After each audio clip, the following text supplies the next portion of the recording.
Good evening. Thank you. So I was just thinking of whether you are all are on Saturday evening or that on a Thursday evening you are tired or not.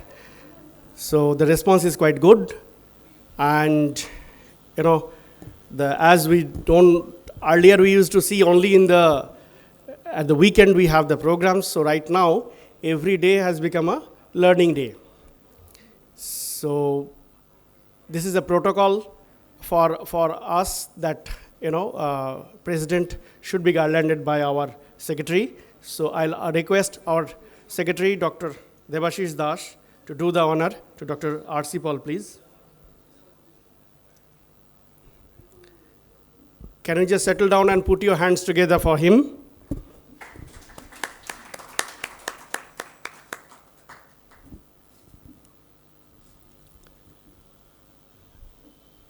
And just few words by welcome address. Good evening, everybody. It's basically, today is our dream coming true. Ophthalmological Society of West Bengal has been trying since quite a few months to develop a bridge between the pediatricians, of course, along with the gynecologists also, because we need to sensitize the vast number of the ROP cases as well as retinoblastoma cases. Particularly in the case of ROP, we are not the first to be in the picture. It was the gynecologist initially, followed by the pediatricians who deal with these ROP cases at the onset.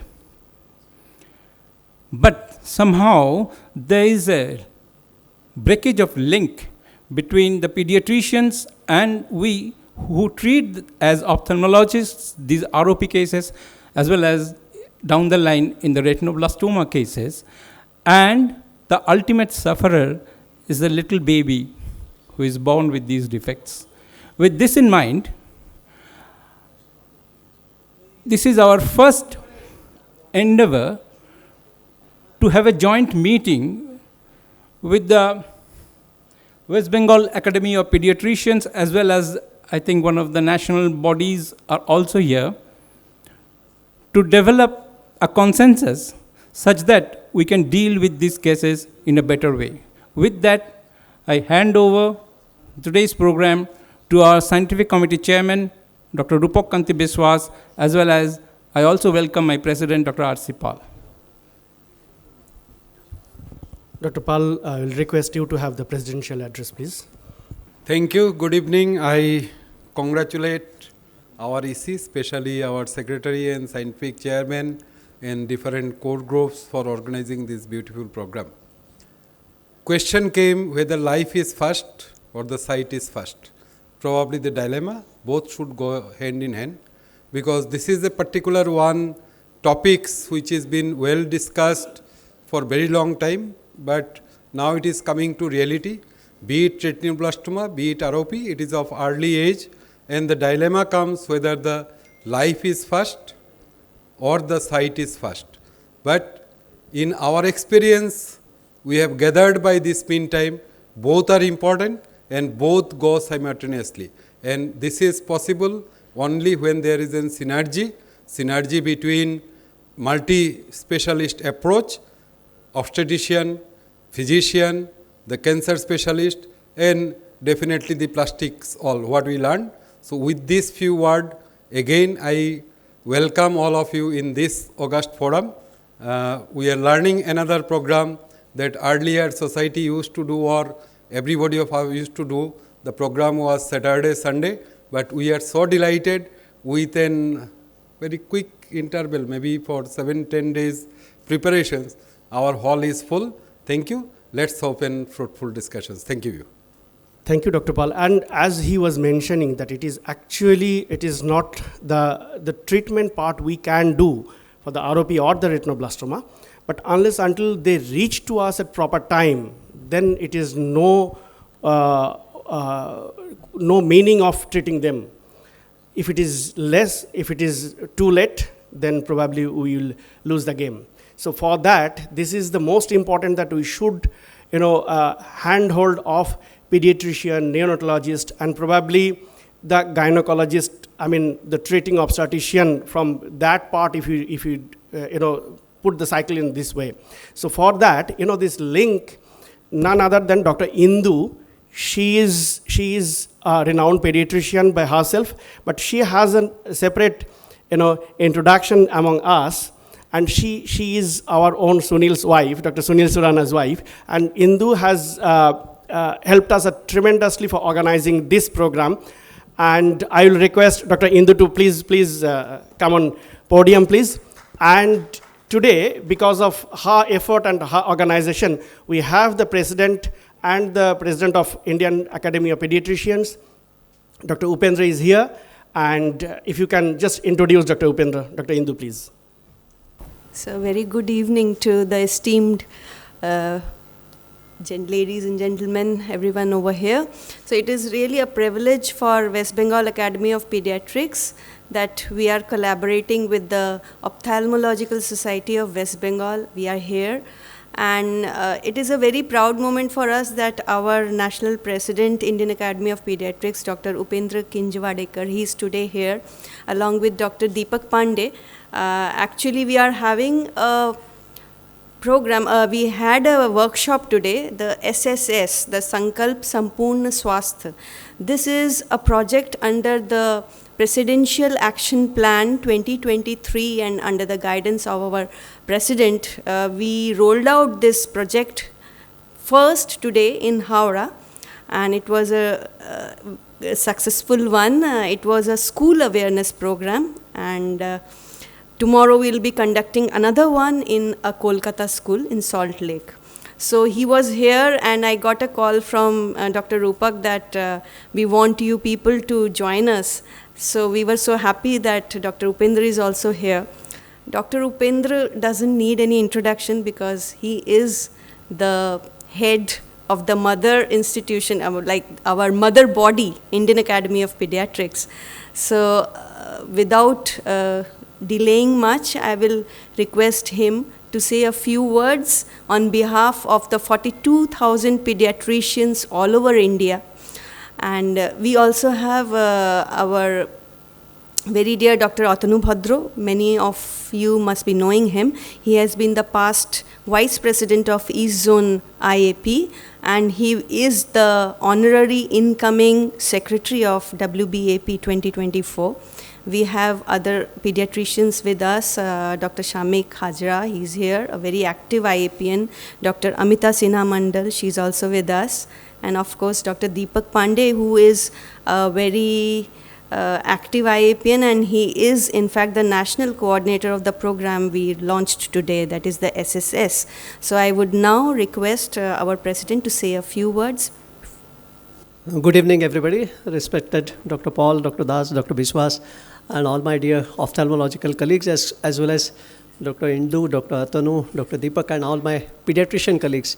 It's a wonderful coincidence that, and suddenly I got a call from Dr. Indu when I was planning to, this visit was planned that today we had a SSS program in Howrah and tomorrow in Kolkata.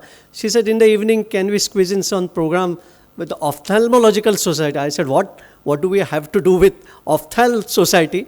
So now I realize that there's something different as the way she was introduced, कि हमने medical college में काफ़ी सारी कोशिशें की थी आँखों में बात करने की, बट सब नाकामयाब हुई.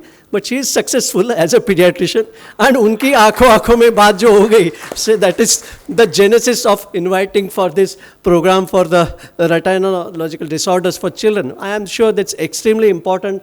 Both the topics that you have chosen, the ROP and retinoblastoma, what to say more about, because we pediatricians as neonatologists extremely careful, and I'm sure I must want that opinion from the ophthalmologist that we do refer in time. I suppose the guidelines are extremely clear. Indian Academy of Pediatrics, sorry to correct your figures, not 42,000, now we are 43,889. So it's one of the largest body. You can imagine it's a huge body. So being the president, national president of such a big body, enormous responsibility. But we pediatricians are committed not only to our patients, but to our community. So coming back to ROP, we are taking care of newborns, and we all are aware of the high-risk factors we take, and the LBWs, the SMOS for gestational age babies, mechanically ventilated more than a week, we try to see those oxygen, hyperoxemia, we know, the early sepsis, the necrotizing enterocolitis, those who receive surfactants, all of them are extremely high-risk factors, and we do take care. We know that the vascularization doesn't happen before 16 weeks, but later on as the intrauterine life advances, and if it doesn't happen, how it can hamper. So we are not only looking at the survival, but the intact survival, and for which ROP screening is there, it's in place, and each one of us does take actual proper care to refer in time, because the prognosis is excellent if we refer in time. So we are very happy to, and we want your feedback that yes, we are doing that in time. That's the only thing that we can do, referring and time, and we have protocol, when to do first visit, second visit, follow-up, and we do that. So thank you so much, and we'll continue to collaborate. You tell us, guide us about if anything more to be done from we pediatricians, because we have the risk of high risk, everything is in place. As I said, many of more factors, of course, hyperglycemia, sepsis, we keep increasing the factors wherein we know they can come to ROP.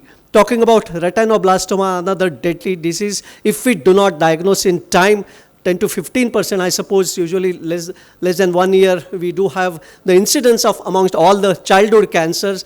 And in the first 3 years, if we don't act, and if we act, I think more than 95% great outcome. So another condition, though not very common in our day-to-day practice, we do not have set protocols for that. But of course, leukocoria, we do refer in time, and I'm sure I would like to know more about you, from you, that how we can tell our members to be more careful about these conditions as well. Of course, the third one, detachment. Unfortunately, in my 32 years of practice, 1 or 2 patients of traumatic retinal detachment that we have come across. That was really a deadly vehicular accident, and when the child had to undergo. But otherwise, apart from trauma, I have not here really seen retinal detachment as a condition in pediatric age group. So having said that, it's a wonderful initiative, and this is a small beginning, the 2 organizations coming together. So when I became president, one of my target, the first speech which I gave in our annual conference, I talked about we must concentrate for our postgraduates, our pediatricians, and we must talk about collaboration with others. So partnership, another P, was so important.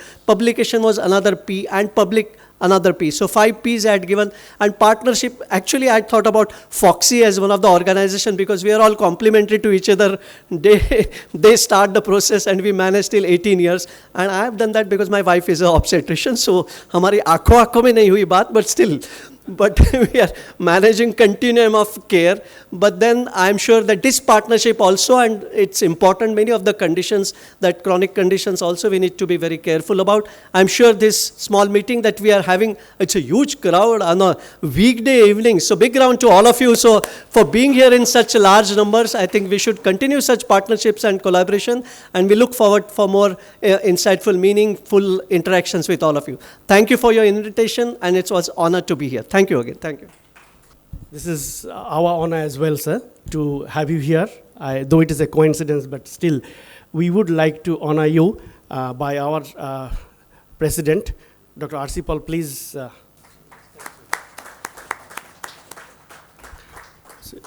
We'll have the small lamp lighting program here.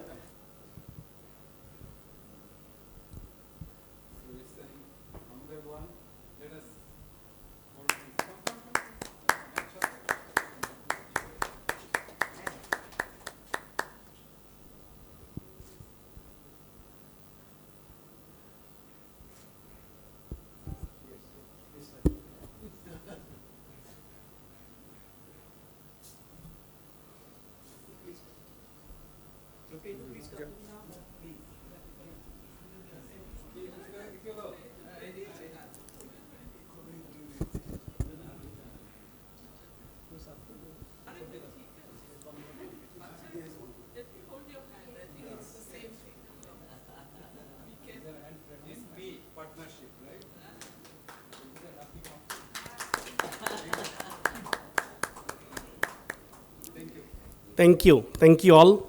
Now we'll quickly move to the main academic program, which will be moderated by Dr. Saurabh Sinha and Dr. Debmalla Das.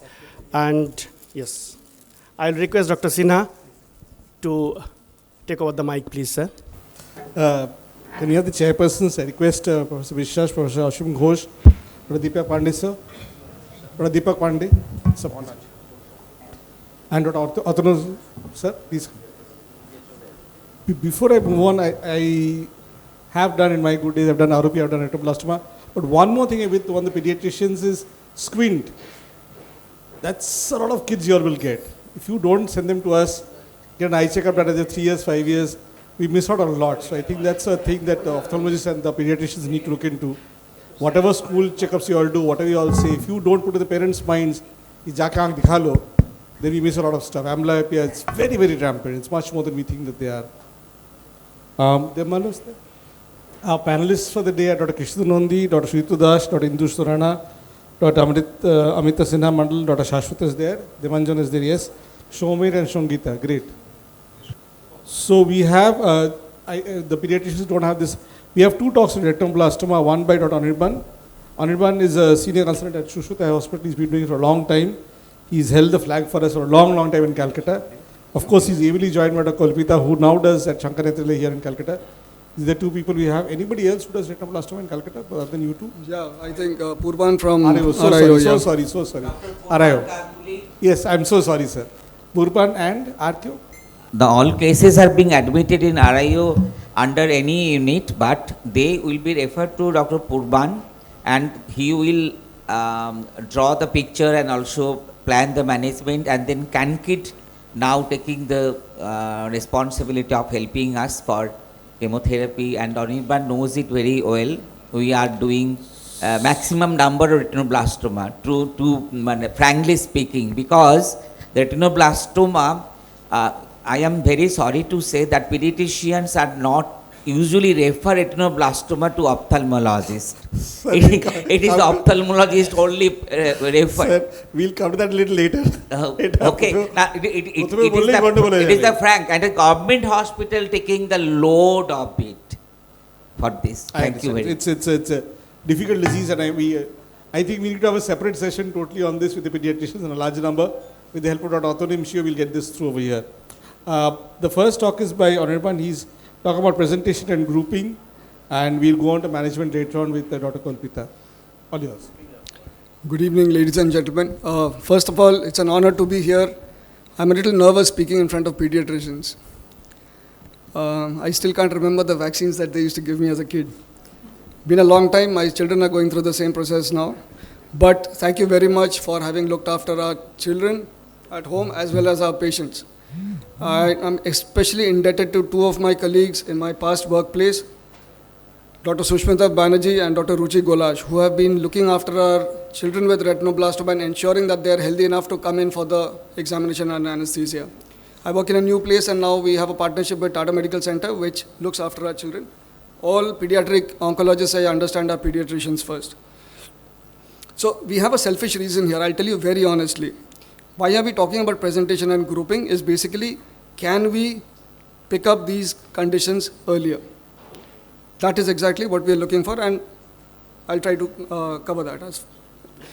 Retinoblastoma is not treated by an individual or a group of individuals. It's treated by a team. And this team consists of several specialists. All right. Kalpita would be covering more of it. She's going to talk about management. Now, the idea is, how do we get that child into a treatment team? All right. Basically, the story of retinoblastoma is very simple. This was the first cancer which was linked to a genetic abnormality. Alfred Knudsen cracked that code when he showed that this is a heritable cancer. And then the gene was identified, of course. And now we know that if you have 2 hits, only then do you get the disease. And we know it has both heritable and non-heritable forms. What I want to focus is on this child, and this is what we're going to talk about for the entire day. So you look at that reflex, the white reflex or the cat's eye reflex. This is a child with bilateral retinoblastoma. She is now a young girl in class 7. She still has both her eyes. Although you can see that white reflex, she still has the white reflex, but now they are dead calcified tumors. Okay. So we'll cover the presentations quickly. This is the most common presentation, the white reflex, and we'll keep coming back to the white reflex. And this is about 75% of all presentations of retinoblastoma. Okay, the next is what Saurabh talked about was squint. Now squint can be the hallmark of retinoblastoma as well. As a matter of fact, it is mandatory for all ophthalmologists to look at the macula of every squint patient to rule out a macular pathology. That macular pathology could be a scar from toxoplasma or whatever, or it could even be a retinoblastoma. All right. So this is a child. The white reflex is not so prominent, but this child presented with a squint. And why would squint happen? Is if you had a pathology in the macula. Now, retinoblastoma is an interesting tumor which follows the way the retina matures. So the earliest tumors in a child with retinoblastoma or a very young child would first appear in the macula. As a child grows older, and when a retinoblastoma develops, they develop more and more in the periphery. So a younger child presenting with a squint or a younger child presenting with retinoblastoma would have a tumor right at the center, which is a vision-threatening condition. All right, so catch them young, you save their lives as well. Apart from, of course, saving the eyes, as we showed in that child with bilateral retinoblastoma. The third is this condition. You could have a child presenting with glaucoma, and for our ophthalmology colleagues, please let me remind you again that every child with a pediatric glaucoma presentation could be harboring a retinoblastoma. So it's important that we screen for retinoblastoma in every child who's presenting to you as a congenital glaucoma. Then, of course, as the tumor gets more advanced, it starts to bleed, and you can have presentations like a bleed in the front of the eye, which is a hyphema, or even a vitreous hemorrhage, where you cannot actually see the retina, you cannot see the tumor. But again, you investigate, and of course, you will be able to visualize it. Then you have orbital inflammations. Inflammation could be within the eye because of a necrosis of the tumor. Okay. Or it could be inflammation extending beyond the eye into the orbit, which presents like a cellulitis, but it's actually a tumor which is undergoing necrosis. Then, of course, you have the more devastating forms where the retinoblastoma is escaped out of the eye. So you can have proptosis because the tumor is now in the orbit. Or you can have the worst case scenario like we have here, where you have a fungating mass. Now, this is not what you want to see. These carry a very high mortality. Okay, let's look at presentation. This is from the largest series from India. This is from our colleague, Dr. Swati Kaliki. And 75% of patients present with this leukocoria that we are talking about, something that is relatively easily picked up. 5% is squint. So if you cover these two, 80% of retinoblastoma diagnosis can actually, or at least detection, can happen very early. All right, and we'll concentrate on these two. This is all we want from all of you. Okay, now what do we do as an ophthalmologist? If you send us a child who is a retinoblastoma suspect, we of course take a history, and what is important in the history is whether they have had any, when did the white reflex first appear? The white reflex is not a consistent sign. So usually parents would see it in the dark when the pupil dilates and from various angles. So the light reflecting in a particular way would shine off, reflect off the tumor, and that would present as a glow which is transient. That is the time, this is what we need to advocate, we need to publicize, we need to take it to the public, that you see a white reflex, it is not normal. Most parents go, nahi, aankh mein thoda safed chamak tha, wo to mere billi kutta mein bhi hai. And they think that this is normal. It's possibly, some people even think it's a divine thing, na, mere bacche ka aankh mein chamak hai andar. But we know how scary that is. We do a basic eye examination in the OPD, we do a dilated eye examination. Ultrasound is extremely useful. Simple, cheap tool, but extremely useful, because one of the hallmarks of retinoblastoma is intraocular calcification. This is mandatory. So our next step is to examine the child in anesthesia, because that is the only way we can get a complete picture of what is happening in the eye, pick up peripheral tumors. Orbital and brain imaging is for a limited subset of patients. We will not cover that today. And then we come across with a plan of management. Now this is what you look for in an ultrasound. This is for my ophthalmology colleagues.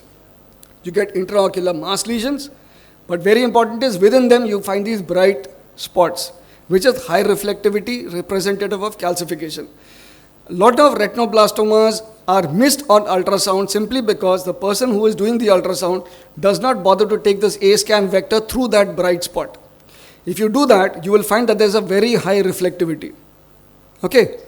That is the key to picking up retinoblastoma inside the eye, where you are not able to examine the fundus. And this is why you have such bright reflexes, is because of the calcification. Okay, this is what we do. So you take the child under anesthesia. It's always a dilated examination, a thorough microscopy and slit lamp examination for the anterior segment. Measure the corneal diameter, we look at the pressures, but most important is, of course, the indirect ophthalmoscopy with indentation. And then we make our drawings, or if you're in a hospital like Kalpita's, you have REDCam, where you can actually take wide-angle pictures of a child under anesthesia. Let's come to the way we classify retinoblastoma. Now, intraocular retinoblastoma, depending on the size of the tumor, would either be classified as A, B. C is when the tumor starts budding and throwing out seeds into the vitreous. That is a relatively bad situation, but still recoverable. D is when you have diffuse seeding, and E is a situation where you have to enucleate. There is no way you can salvage this eye. From A to D, it is still possible to salvage. 100% salvage from group A to C, which is why we are looking at early detection. Group D, 75% to now it is 90% of eye salvage for group D. Group E needs to be enucleated, because these are the patients where the tumor would have been trying to escape the eye. Okay. Staging again is fairly simple. So stage 0 is where you do not enucleate. So these are the patients where we are able to save the eye. Stage 1 is when we remove the eye completely and there is no residual tumor. Stage 2 is when you have microscopic residue. This is usually the cut end of the optic nerve. Now we understand now that stage 2 is actually worse than stage 3. The classification is wrong, because the mortality for patients with cut end of optic nerve is much more than those with orbital retinoblastoma. And stage 4 is when you have distant metastasis. Now the key to everything is early detection. If you can pick it up in stage 0 or stage 1, survival is very good. It's around 95%. But in developing countries like ours, where presentation is late, where detection is late, survival is much lower, 50%. Now in an institute like ours, where we get to see the patients which come in a relatively better condition, the last time I think Kalpita and I, our series is, we have 95% survival. But medical college gets much worse patients in much worse conditions. So there, obviously, their mortality is higher. Now, can we screen for retinoblastoma? This is a fairly rare disease. 1 in 15,000 to 1 in 18,000 per live birth is what we know is the statistics for retinoblastoma incidence. So can we do it? Now, what are we actually going to screen for? So again, we come to those 2 points. Number 1 is the white reflex, the leukocoria. Number 2 is the squint. These are the 2 things that can be screened. Ask the families that come to your clinic for every vaccination, does your child have a white reflex? Is there any history of retinoblastoma in the family? Has a child's eye ever been removed in the family? And if your child has a squint, that's a warning sign that child must go to an ophthalmologist for a checkup. It's the responsibility of ophthalmologist to find out what is wrong. Okay, with a white reflex is a very simple sign to pick up. All of you are familiar with these 2 instruments. This is a part of the instrumentation that every pediatrician has. Basic simple ophthalmoscope and an otoscope. And what we request is that you do a red reflex test for every child who comes to you at every vaccination point. That would help us pick up a lot of other pathologies, as a matter of fact. This is a very low-cost direct ophthalmoscope that is meant for field work. And this is issued to healthcare workers in Africa and certain parts of India as well. Okay, it's called an arc light. It's basically LED direct ophthalmoscope. So what are the conditions that you can pick up from the abnormal reflex? If it's a white reflex, retinoblastoma is rare, but that is exactly what you need to rule out. You can have pediatric cataracts, you can have congenital glaucoma where there is an opacity in the cornea. You can have retinal detachment. It could be because of ROP, it could be because of any other pathology. Okay, PHPV, colobomas of the disc. So all of these would give you a white reflex. Even abnormal refractive errors, squints would also show an abnormal reflex. So there are at least 20 diseases that you can pick up just by doing a red reflex examination. Retinoblastoma would be the rarest, but you are picking a lot of other eye pathology when you're doing a red reflex test. Okay, so this is now a part of several national programs. This is from UK, where they've given this simple poster which shows you what are the abnormal reflexes that you can have. This is from the American Academy of Pediatrics. Again, the red reflex test, emphasizing the need for red reflex testing for every child. There are so many national programs for screening of the red reflex, among which now India also has a program which is the Rashtriya Bal Swasth Karyakram. Very interestingly, we are not able to enter the website, so we are not aware of the details, but it does include red reflex testing in the pediatrician's office. Red reflex photography has also been a part of retinoblastoma screening. It first started from Brazil, where they've been doing it for a long time now. So all you have to do is take a snapshot of your child, share that picture with a pediatrician, and they would pick up the white reflex, pass it on to the ophthalmologist. That's how they function in Brazil. This is one of the campaigns, which is a worldwide campaign, Know the Glow. Apart from advocating red reflex testing to pick up the white reflex, they also do a lot of fund collection for children with retinoblastoma. They organize runs in India. Hyderabad has a very famous Know the Glow run. And this is a very simple app on your phone. So all you have to do is take a photograph, and the app, it's a simple algorithm which tells you whether this reflex is abnormal or normal. Okay. So what we are looking at is a situation where we all work together. The pediatricians are at the forefront because they get to examine every child. And what we are asking them to do, it's an appeal, is look for the red reflex and look for squint. And if you see either of these two abnormalities in the reflex or you see a child with a squint, please refer to an ophthalmologist. Then comes our responsibility. As an ophthalmologist, any such child being referred to you needs a dilated fundus examination. Any child who is going to undergo an intraocular surgery, whether it is for vitreous hemorrhage or a suspected endophthalmitis or a congenital glaucoma, please do an ultrasound, because you would save a lot of lives by not intervening in such children. And of course, finally comes the buck stops with people like us who have to handle these children. And given an opportunity to treat them early, we can save a lot of lives. So we've covered briefly the presentations of retinoblastoma, the grouping and staging systems. We've talked about the need for red reflex testing, and for the ophthalmologist, a dilated eye examination for all children that present to us, along with, especially if they have a white reflex or they have a red eye, an unusual red eye or a squint. And again, please, an ultrasound and an UA for any child who's going to undergo an intraocular surgery. That's all that we have to share. Thank you.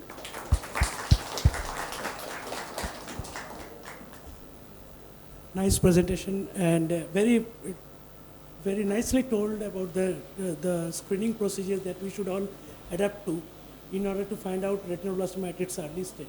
Sir, I have few things which I wanted to ask you. So one thing is that no, it's all right. So one thing is that now patients who, most of them present with unilateral retinoblastoma, and they don't have a family history. But we often see the patients who have bilateral retinoblastoma, who often have a family history. Even their parents are demotivated, and somewhere in the line, the history is not taken properly. If a person gets screened at the earliest possible age, we can treat bilaterally at a very early stage. I agree with you. Number one is that all unilateral retinoblastoma are not necessarily unilateral. So if you have a child in the clinic who seems to have unilateral retinoblastoma, automatically you have to do an EUA and confirm whether it's unilateral or bilateral. Okay. Some children with unilateral retinoblastoma also have a heritable form of retinoblastoma. So we need to examine the parents as well and other siblings. That is one point. Second is this history taking is extremely important. So you have children who are operated. Now this is something that is important, and that's why I kept emphasizing that we need to do an EUA and an ultrasound for every child who's going to have an intraocular procedure. Children with trauma, vitreous hemorrhage, you do a vitrectomy and you find there's a retinoblastoma inside. That's a situation you don't want.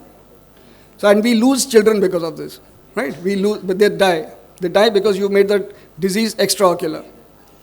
What gets missed? There are two things that get missed. One is the history. What stops us from taking a good history? One, am I being very harsh? Okay. So that is one. And the second is, see the ultrasound for yourself. All right. Thank you, sir. I would ask Dr. Sudipto's opinion. He sees a lot of pediatric patient and also pediatricians as well. And so in a child of 1 year and presenting with leukokaria, apart from leukokaria, what other things you would advise for if you see a patient whom you suspect to be carrying a mass lesion, any other investigation you should do, or in what cases you do an ultrasound in a 1 year old? I think very important question, Devalo. We definitely will plan ultrasound in these patients along with the leukocoria part, but in few other conditions, especially glaucoma, congenital glaucoma, where you have congenital cataract. So these are the few conditions where you have leukocoria, but you definitely have to do ultrasound to find out whether anything we are missing. And if you have a corneal opacity, so few things where you may not have a leukocoria, but you have to do ultrasound are these conditions where you have to do ultrasound. Thank you. So from your point of view, from the pediatrician point of view, after having heard all this, anything that you will take up from now on, or you would recommend your other pediatricians? Actually, we are doing something that is the red reflex. Recently, this year only we had the ECD, the Early Childhood Development, that is another project under the Presidential Action Plan. And in that also we are using this thing that from the very first visit, the child has to be seen for the red reflex, and we are doing the hearing test, and these are some of the things which we are doing for the early screening. The guidelines say that it's better to check for the red reflex for every newborn who is born in a hospital setup. But it is not always done. So most of us try, we have an ophthalmoscope and we try the bedside examination, making the child sit on the mother's lap. But sometimes it may not be possible, but it is recommended that the child gets a red reflex check done before discharge.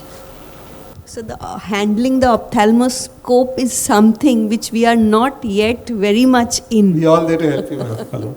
Call us for all your meetings, we'll help you with that. So, Dr. Ali was saying today, sir, I have one topic. Today there is a workshop for third Part 1 students, and all students from the medical college, NRS, RGCOT, they came for the workshop.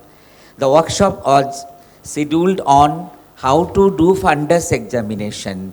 They gladly participated in the workshop, giving 1,000 rupees per head, and just to see what is the fundus, what is the significance of determination. In many students of MRCOG, FRCS and MRCP, the students of medical college, for a long time I was there, they are coming to learn how to do fundoscopy and what is the thing of optic disc, what is vessels, etc. Madam, please, pediatrician should do also. But Adoni was saying something. Please, please go ahead. Actually, it's there in the textbook for a pretty long time. But like some things, because with a flood of patients, we rather think that auscultation is much more important than getting in looking in the eye. But we have the National Nurturing Care and Early Childhood workshops that are going on all over India now. It's a UNICEF IAP joint program, and we have trained almost 10,000 pediatricians in the first phase. And their red reflex, as Indu was telling, is one of the basic things that we are ensuring, we are hammering that should be done, and that should be done by a pediatrician.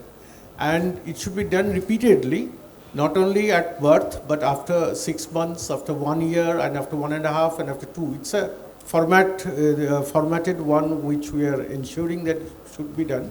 And whenever any problem is detected, which is we are not confident about what it is, of course it has to be referred to ophthalmologist. So that's the thing, and thanks Dr. Anirban for the beautiful presentation. I learned a lot of things from that.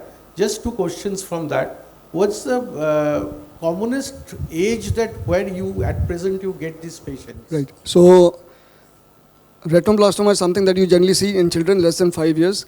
Up to 3 years is the common presentation. All right. But again, unilateral retinoblastomas usually present around 2 years. But bilateral retinoblastoma, which is the heritable form of retinoblastoma is detected much earlier. So by 1.5 years, you would have picked up retinoblastoma. We see children as young as 3 weeks as well. It all depends on how soon is the white reflex being picked up. So the earlier that we pick up and the earlier the treatment is started, the better the result. Absolutely. Thank you. One thing just I want to mention to the pediatricians that you must learn how to do direct ophthalmoscopy. And most difficult thing is that you just learn how to hold the ophthalmoscope. If you want to see the right eye, you have to hold the right ophthalmoscope with right hand. If you want to see the left eye, you have to hold it in the. And also, I agree with you, sir, but I think first let's get red reflex going, then we'll get ophthalmoscopy later on. Red reflex, I guess, every age. We'll move on. Sir, can I say I'm something? very sorry for having that. Sir, I want to say just one of two words. I was in Dr. B.C. Roy Memorial Hospital for Children, and I saw lots and lots of cases of leukocoria. And that time, ophthalmologists and pediatricians were not working together. I'm very happy to see that they are working together because we did a lot of ophthalmology at that time. My final year, MD case in the finals was a case of TB meningitis with optic atrophy. And I had to detect that temporal pallor, and I had to stand the external examiner from Meerut. So we did a lot of ophthalmoscopy at that time. I don't know why the pediatricians are not doing it now. They will at least start off with red reflex first, yeah. We'll move on to the next one. We have multiple talks left ahead. So, Kalpita is going to speak on protocol-based management in retinoblastoma. She's a senior oncology specialist at Shakatali here in Calcutta itself. Welcome, Kalpita. Yeah.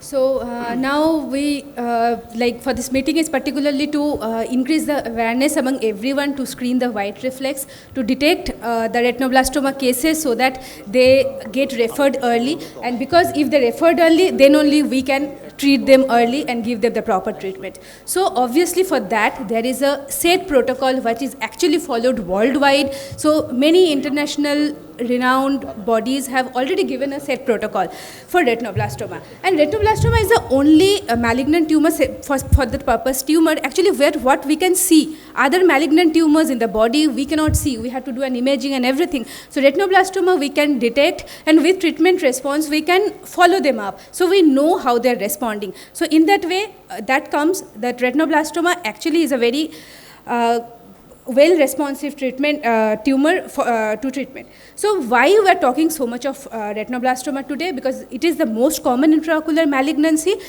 in children, and actually if it is detected in very advanced stage, the fatality can go up to 50% or even higher in advanced stages. And unfortunately in India we actually see a lot of extraocular or retinoblastoma with metastasis.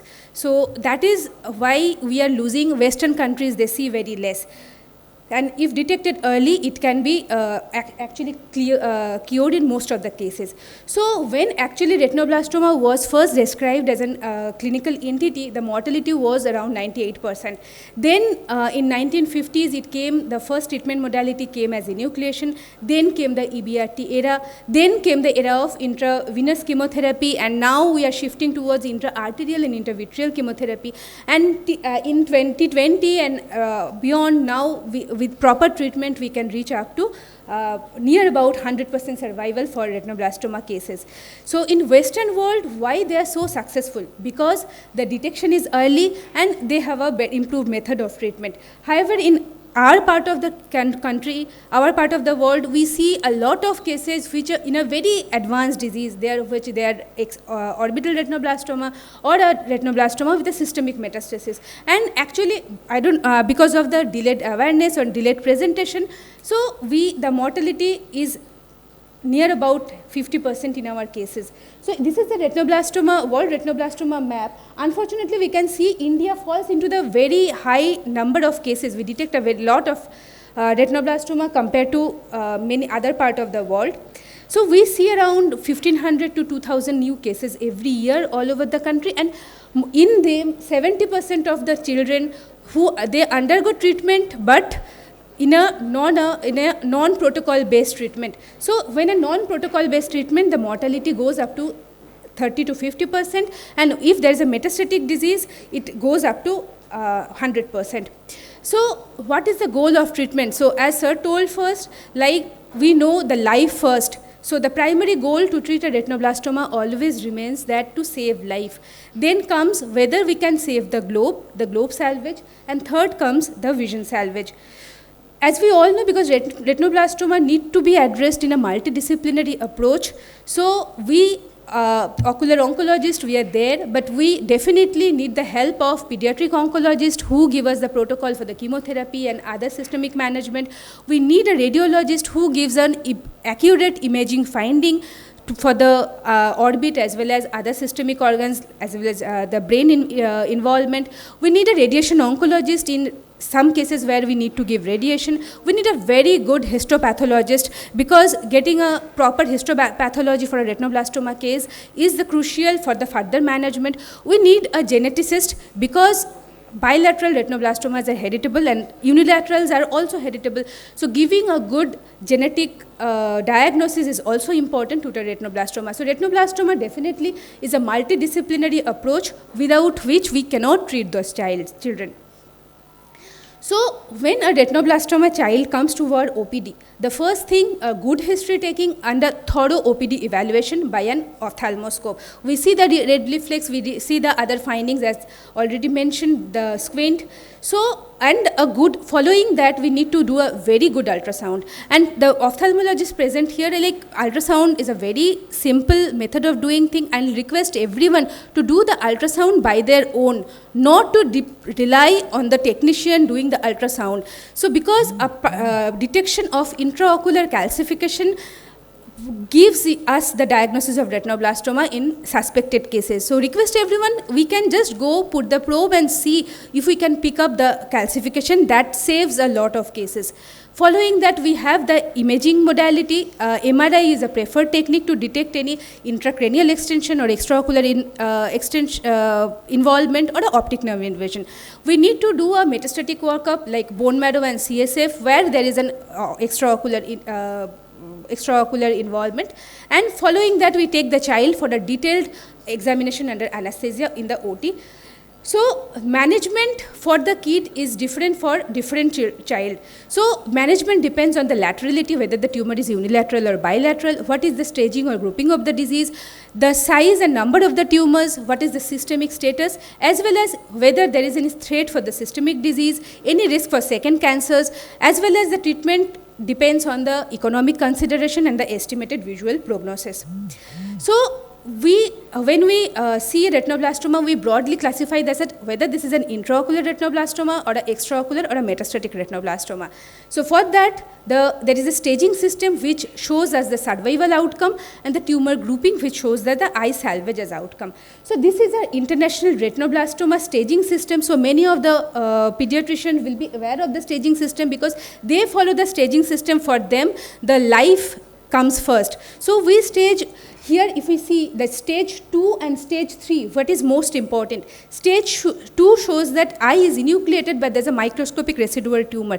Means when we enucleate the eye and there is a microscopic residual tumor, means the optic nerve involvement comes to stage 2. Whether the extraocular involvement shows stage 3. And actually the stage 2 carries a worse prognosis compared to the stage 3. So we need to look for those things. We won't let the child go to that stage where the treatment becomes more difficult. So this is I'll not go through the details of the classification. This is the classification for the intraocular retinoblastoma. So I will be discussing most of the treatment modalities which we have available for the intraocular retinoblastoma, because extraocular goes more to the territory of a pediatric oncologist, which is managed by systemic chemotherapy, and the prognosis definitely goes down compared to the intraocular retinoblastoma. So for treatment modalities that we have in our armamentarium, focal treatment in form of cryotherapy, transpupillary thermotherapy and brachytherapy. Chemotherapy in our part of the country, still intravenous chemotherapy is the standard of care. However, intraarterial also has started in many parts of our country, intravitreal and periocular for the reserved cases. And for the advanced cases, we have enucleation and external beam radiotherapy. So focal therapy for small tumors, which actually we use for vision salvage. We have cryotherapy, which we do to treat the peripheral tumors. Here we can see an active tumor. After treating with cryotherapy, it has become a complete scar. So it gives a very good result for the small tumors. Transpupillary thermotherapy, which is a 810 nanometer diode laser, is used to treat the posterior tumors. As well as when we do the chemo reduction, we plan for globe salvage, we use TTT along with systemic therapy to treat those tumors. Plug brachytherapy is a radioactive, we implant a radioactive material on the sclera at the base of the tumor. Actually, this is used post chemo reduction to reduce the base of the tumor. So the most common radioisotopes are used are iodine and ruthenium. So coming to the systemic therapy, chemotherapy has given a paradigm shift to the treatment of the retinoblastoma. The chemotherapy was first described in 1996. So as I told, chemotherapy can be in form of intravenous or intraarterial, intravitreal or periocular.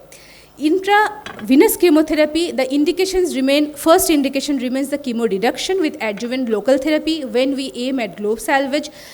We use adjuvant chemotherapy when we primarily enucleate that eye, but that has a pathological risk factor, so we give a adjuvant chemotherapy. And for extraocular retinoblastoma, we give neoadjuvant chemotherapy. Chemotherapy regimens most commonly followed are VEC, that is vincristine, etoposide and carboplatin, but now we give a lot of discussion is going on for the other alternative modes of chemotherapy. So coming to the treatment protocol, small tumors treated with focal therapy alone. Coming to group B and D, we give a systemic chemotherapy along with chemo reduction, and advanced stages, the group E tumors, the standard of care remains the enucleation. For bilateral retinoblastoma, because we tend to salvage at least one eye, we treat that advanced eye with enucleation, maybe on the other eye as a consolidation.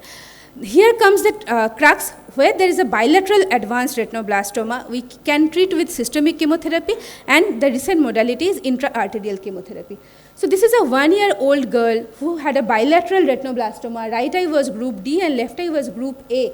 We can see after 3 cycles of chemotherapy in the right eye, the tumor has reduced significantly. At that point, we started the treating with focal therapy in form of transpupillary thermotherapy, and this is a 2.5 years of follow-up. The tumor has completely regressed to a flat scar. Even though the tumor was involving the macula, the child had a significantly good peripheral vision. And in the other parts also, where, if I have a pointer, yeah. So, other part also, the peripheral tumors also have a marker. Yeah. So this pointers also, these tumors have regressed completely. The right eye had a small peripheral tumors which was group A, reduced completely with a flat scar with a systemic chemotherapy. So when they present in a relatively early stage, we can treat them completely. The child is, I think, is now 4 years old, doing well with no active tumor at this present time. This was a 2-year-old girl, bilateral retinoblastoma. Right eye was group D. We can see the complete destruction of all retinal structures. We could not make out anything, any detail. This is a large tumor mass. And the left eye also had group C, had peripheral tumors. Here one, and in the superior quadrant one. With the treatment, they also completely, underwent enucleation in the right eye, and left eye, and we treated this child with systemic chemotherapy, with focal therapy. In follow-up, the child was completely okay. So this was a 1-year-old girl with unilateral large group D tumor, had a large exudative RD and vitreous seeds all over. So this was the first presentation. We can say after 1 cycle of systemic chemotherapy only, the tumor started regressing so nicely, and we could started seeing the foveal reflex also. So this child even had a good, expected to have a good central vision. So this was after 3 cycles of chemotherapy. The child is still undergoing treatment. So this is the picture of post 6 cycles chemotherapy with TTT. The tumor has mostly regressed. We will still top up with some TTT to treat this tumor. This was a 1-year-old male, 1 month male child with a unilateral group E at a ophthalmic eye. So started with chemotherapy. We can see after 1 cycle of chemotherapy, the tumor started regressing. We started seeing the nasal part of the retina and the optic disc also. So this was just after 1 cycle of chemotherapy, and after 3 cycles, we see that the large calcium mass, the active part of the tumor has completely regressed. This was after 6 cycles of chemotherapy, the tumor has completely regressed, and we could save this eye for this child. So chemotherapy has shown the tumor regression of 100%, near about 100% in group A and B, but in group D cases, the success rate had low. We could save only about 50% of these cases. So chemotherapy, systemic chemotherapy has significant side effects also. It causes bone marrow suppression. It can cause ototoxicity and secondary leukemia in a significant number of children. So there is a new modality of treatment which is intra-arterial chemotherapy. We in our part of the this West Bengal, we still could not start intra-arterial chemotherapy mostly because of the cost issue. We are trying to get it done. So intra-arterial chemotherapy is mostly used as a primary treatment for unilateral or bilateral retinoblastoma from group B to E, or in preferable cases we can use as a secondary treatment following failure from systemic chemotherapy. So for ISA, I will not go in very detail. The most common drug used are melphalan and topotecan, and with intra-arterial in group D, the eye salvage increases up to 94% cases. And there is various articles where in Indian scenario also the globe salvage has been shown up to 73%. So the little experience I have during my fellowship days in Shankanetralaya, Chennai, where the intra-arterial chemotherapy is routinely done. So this was a 2-year-old boy with group E RB, bilateral RB, right eye was group E, left eye was group D. So right eye had to undergo enucleation, we had to save the left eye, and left eye following 3 cycles of intra-arterial chemotherapy, the tumor completely regressed. So we could at least salvage 1 eye. So this was another 1-year child, unilateral group D, that also received 5 cycles of intra-arterial chemotherapy. With that, here we can see with the serial follow-up, the tumor completely regressed.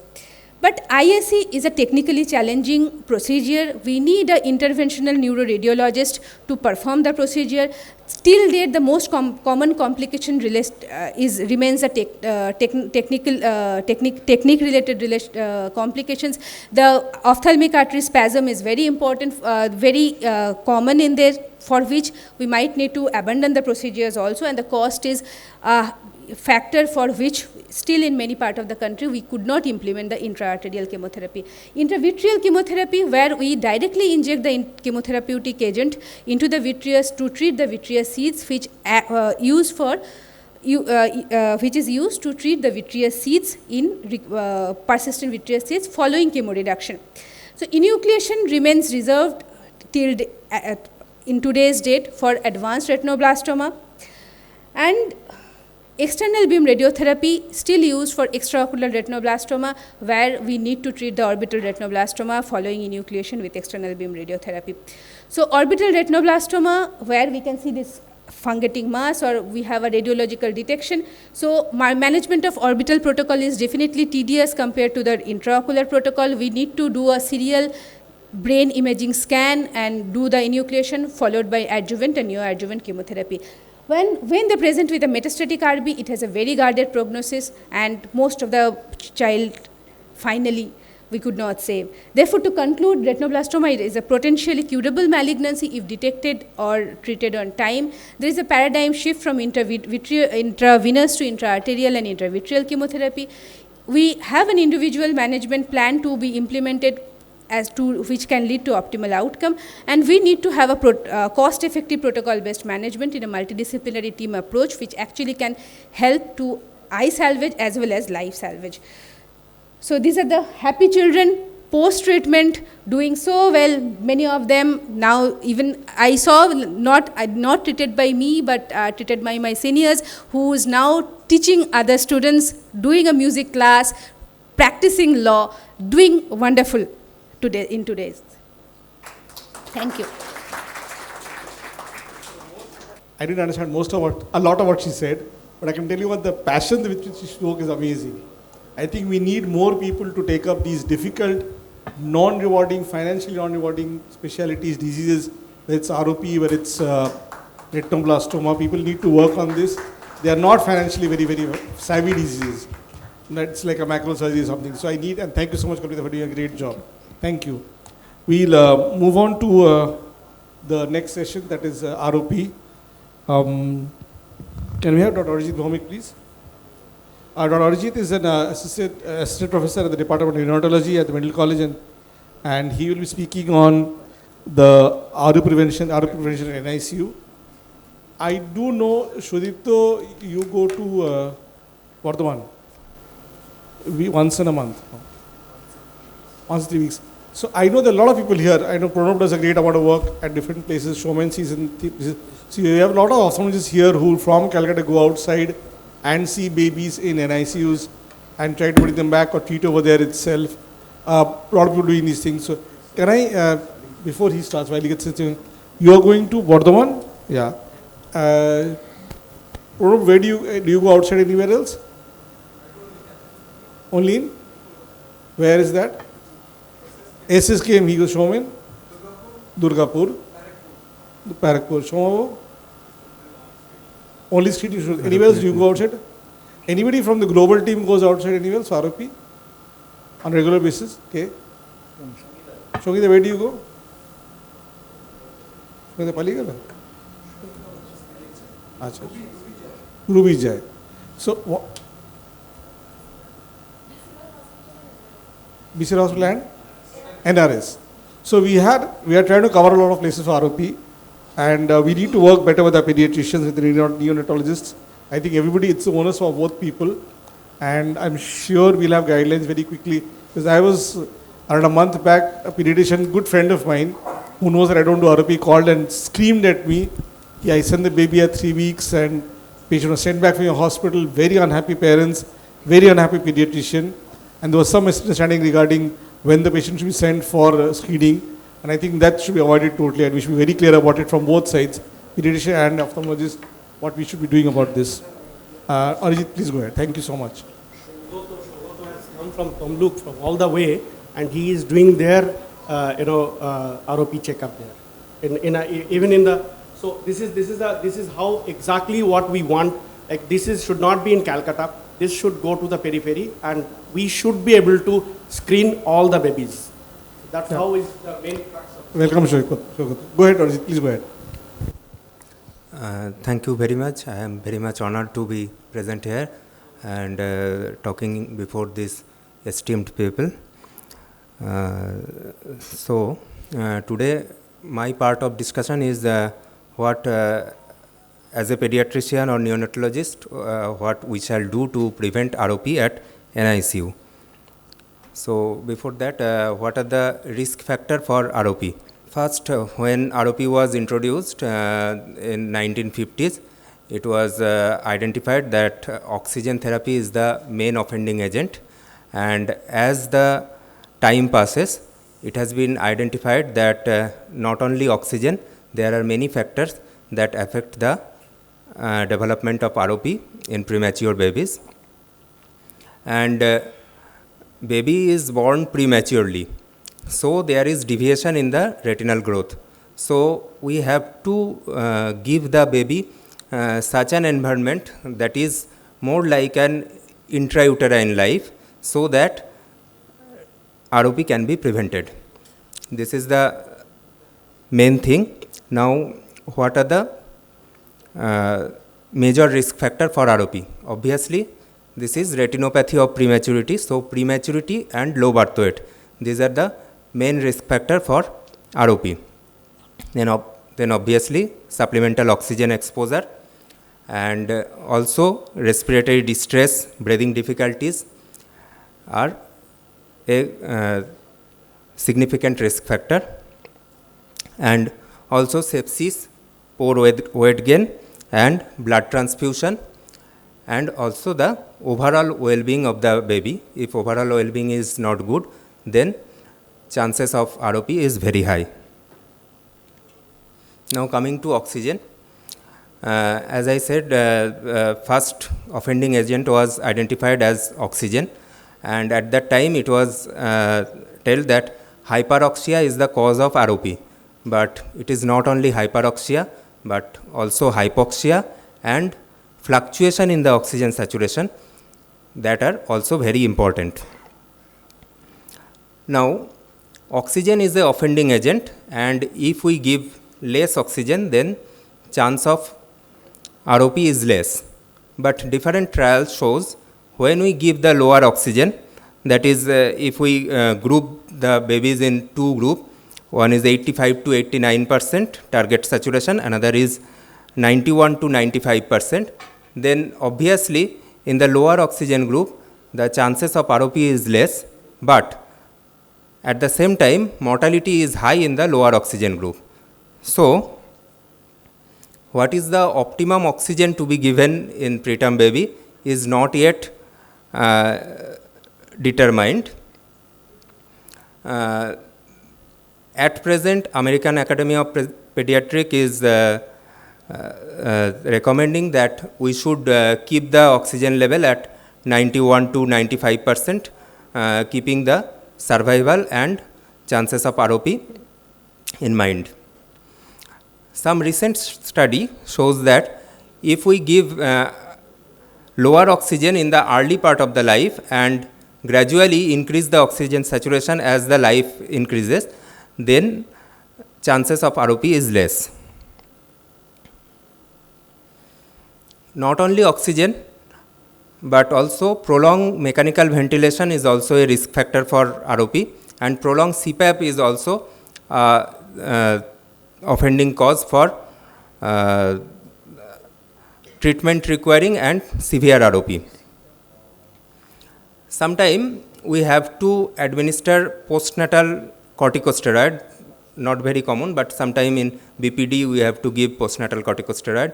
If postnatal corticosteroid is used for this baby, if it is used in early part of the life, then chances of BPD is less, but if it is chances of ROP is less, but if it is used in later part of the neonatal period, then chances of ROP is high. Now coming to prevention.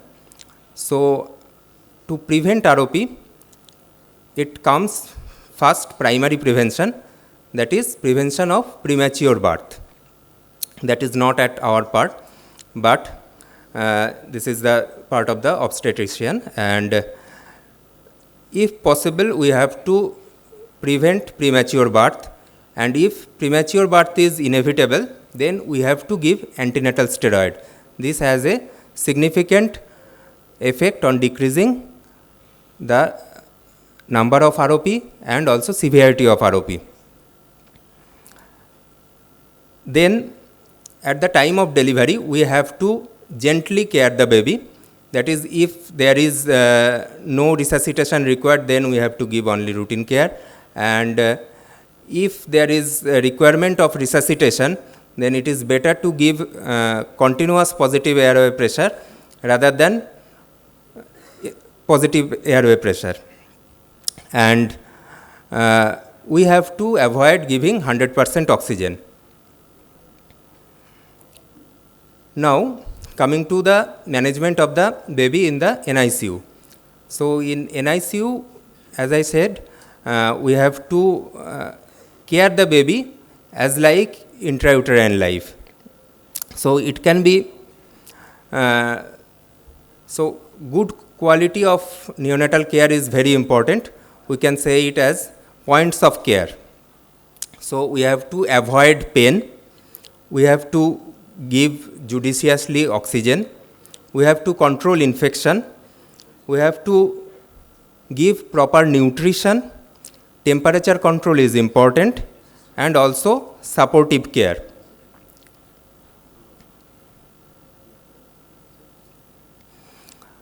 To avoid the pain in the neonatal period, because in the preterm baby there are lots of procedure, baby may be on ventilator, baby may be on CPAP, there are lots of venipuncture to take sample. So we have to care for the pain properly. If pain is not well managed, then due to stress there may be increased requirement for oxygen and it may cause ROP.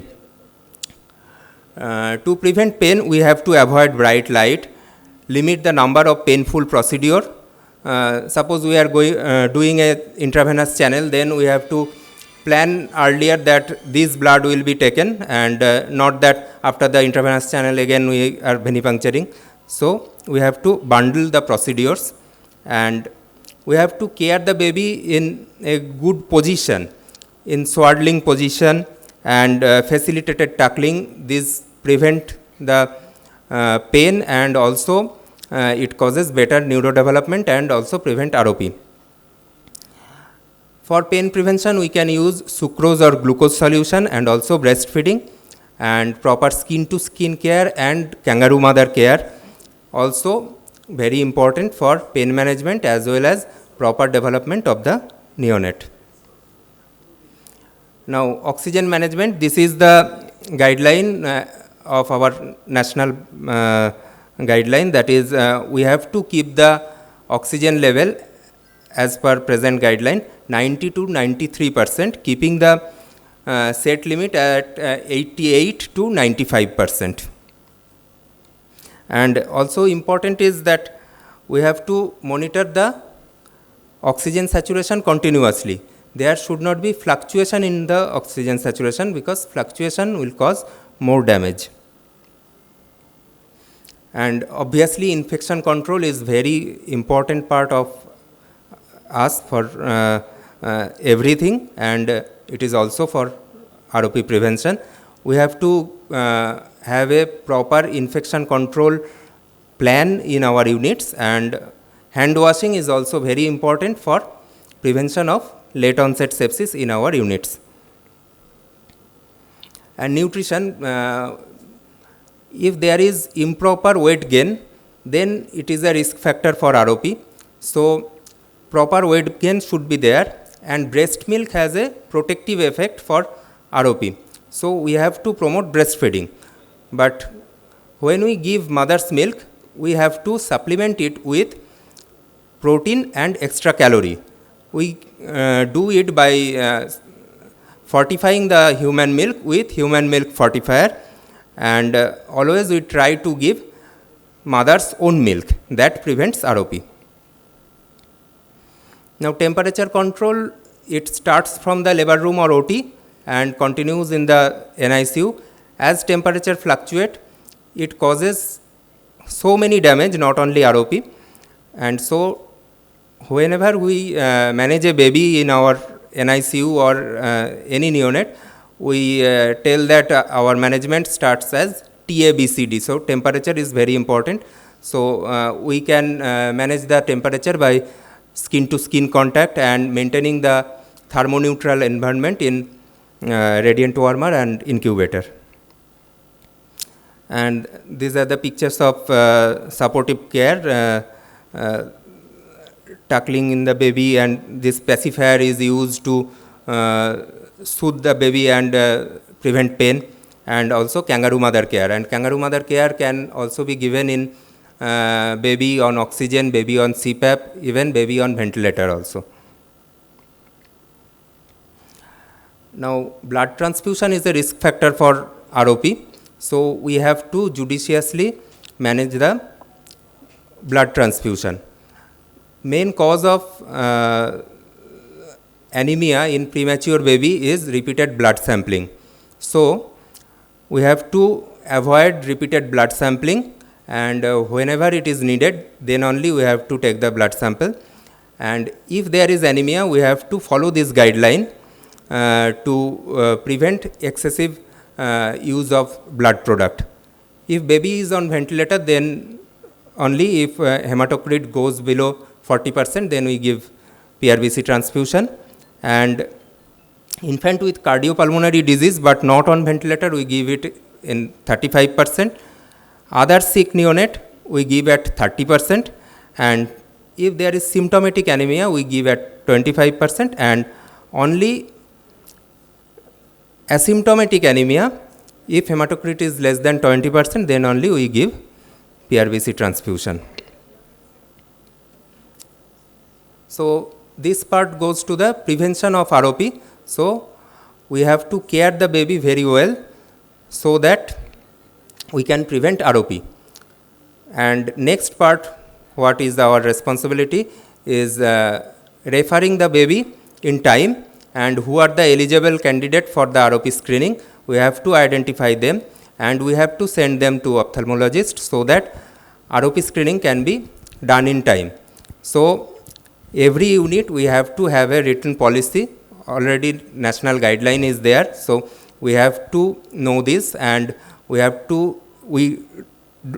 should not miss any baby who are candidate for ROP, and we didn't send them to the ophthalmologist. We should send every baby who need ROP screening. And ideally, the first screening should be done at our unit itself. Most of the time in our hospital, we try to do that, and there is a weekly roster, and we try to do that before discharge, ROP screening. And for some baby, if it is not possible, then we have to ensure that we have to counsel the parents that this baby needs ROP screening, when to come, where to come, and what is the need for that. These are for our part. Thank you. Very elaborate. Thank you so much, Dr. Ajit. I will ask Dr. Atanu sir, why when we screen babies, those in the periphery, again, with no disrespect to any ophthalmologist, any pediatrician, why do they seem to have a worse disease than the ones we, let's say, see in some of the hospitals here in Calcutta? Any reason for that? When I started an NICU unit, it was one of the first in our regions. I stay in Asansol. So at that time, there was no ophthalmologist who could do a ROP screening in this region. And I went and learned ultrasound, cranial ultrasound, to get a knowledge of to do it myself. But I could not, in spite of sir's inspiration, I could not train myself to do ROP screening. Finally, I had to wait for 4 years till an ophthalmologist could join our unit who could do ROP screening. For the other ophthalmologists, particularly, I think in every subject, even in our pediatricians, we have a generation change. Also in ophthalmology, I think there has been a generation change. And at that time, whenever I used to send a baby to an ophthalmologist to see a baby, first question was that, iska to conjunctivitis nahi hai, why did you send it to me? So that was a problem, I think, but we have gone a long way from that. And I hope with the map of those who are trained to do ROP screening, that map should be shared with us also, so that we can promote it on the IAP platform. Absolutely correct. Yeah, so that everyone can send it to them. They do it in Maharashtra regularly. The Pediatrics Society gets an email from the Ophthalmology Society in Maharashtra, where who are the people who do the screening, what are the contact persons over there, their email address, their phone numbers is circulated openly over there. I think we need to formulate that one. Maybe Rupak and sir can do, both of you are here. We can formulate that, and on WhatsApp groups you can have that right now. Thank you so much, Dr. Ajit. Very kind of you. Very nice. We'll move on to Pranab. One of the most unsung heroes here at Avijit of Calcutta. They've been doing yeoman service here. Pranab is going to speak out how to screen, when to screen. Good evening, my seniors and my colleagues. Next few minutes, I will be speaking on ROP, how to screen and when to screen. So it's basically a proliferative vitreoretinopathy affecting the premature infants of low birth weight and young gestational age. Our country produces maximum number of premature babies each year. Almost there are 35 million live births in India. Out of these, 8 to 10% are premature. So if you can imagine, almost 35 lakhs babies are born with prematurity, and even if you say 50% are being died, then also is a huge number. Only 200 people are doing ROP screening across the country. So if you look at the incidence of ROP from the 3 different large multicentric trial, you will see if you screen 100 babies, we'll see approximately 65 to 70% of the babies having ROP.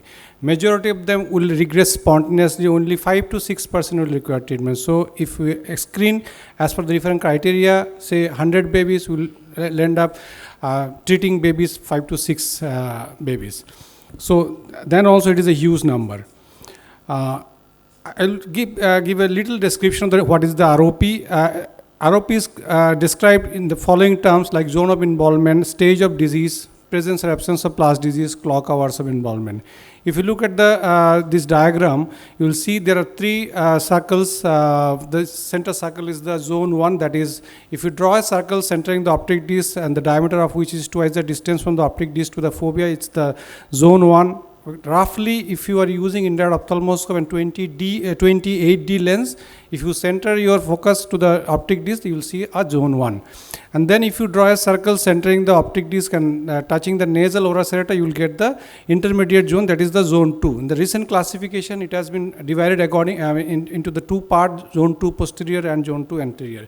So posterior the disease, more severe is the disease. So if the zone 1 involvement is there, this disease is more severe than the zone 2. And in the zone 2, if the posterior zone 2 is involved, that is more severe than the zone 2 anterior. So from ROP point of view, zone 1 and 2 is more important.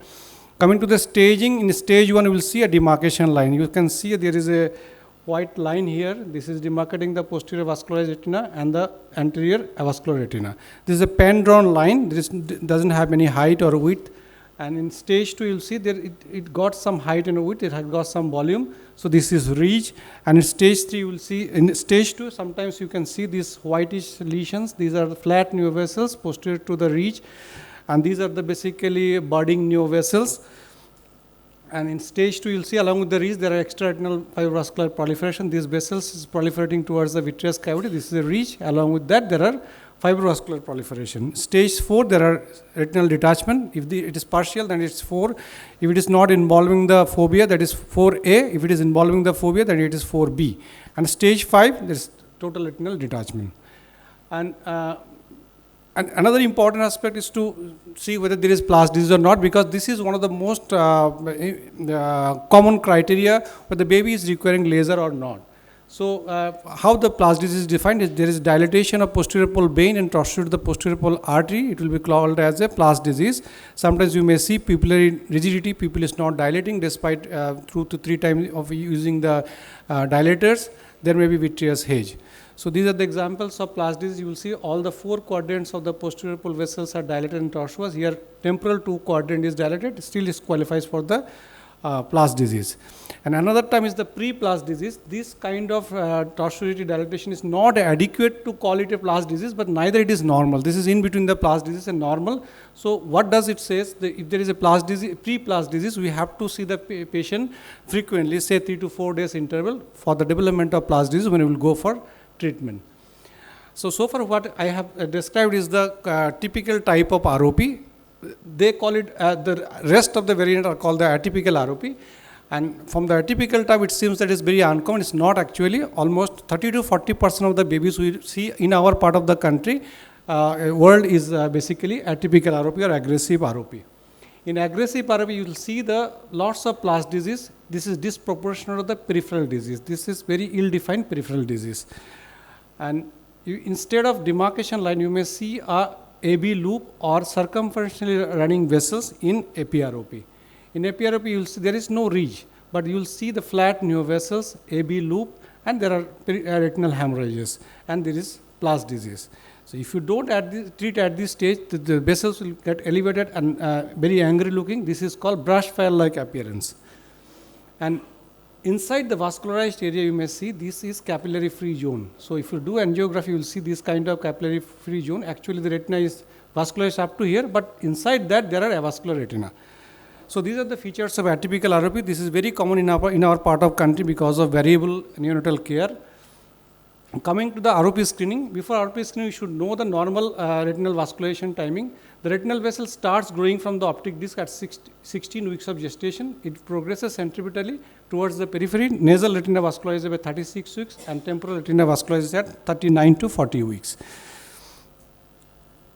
What is the aim of the screening? The aim is to identify those infants who have reached or have the potential to develop vision-threatening ROP.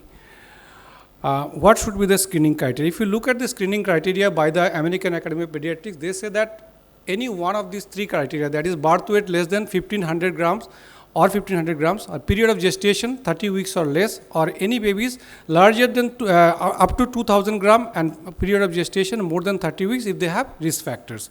But these are the studies which have shown that if you follow this guideline by the American Academy of Pediatrics, we'll be missing almost 15 to 30% of the babies who actually require treatment.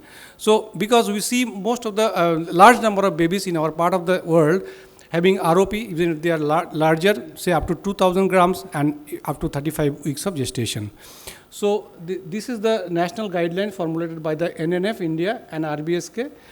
So, what they say, we have to screen all the babies if the birth weight is less than 2,000 gram or gestational age at birth less than 34 weeks. In most of our babies, we don't have exact gestational age, so we have to go by the birth weight.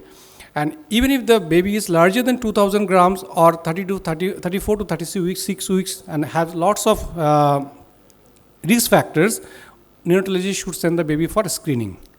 When should screening begin? Very simple. The baby should receive first screening at 4 weeks of birth, except when the baby's gestational age at birth was less than 28 weeks or birth weight less than 1200 grams. There we have to see the baby at 2 to 3 weeks, because majority of these babies can develop APROP, which requires treatment early. So one session of screening has to be done before 30 days of life, that is 1 month.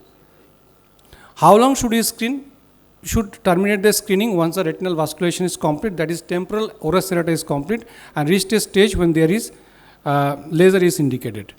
How do we dilate? We should not use the adult, the commonly available eye drops, that is topicamide 1% and phenylephrine 5%. We should dilate it to 50% and we use that. And there are diluted drops available by the oral lab. We can use that also directly. Where should screening be done? We should follow the guideline. If you follow the guideline, when the baby reaches 30 days, and if baby is the NICU, we have to screen at that time at the NICU. If the baby has already been discharged, and we can screen at our office. And people should be dilated 30 minutes before, should receive feed and bath an hour before the screening. So half an hour to 1 hour of fasting is required before screening, because there is a chances of aspiration. And baby should be well clothed and wrapped.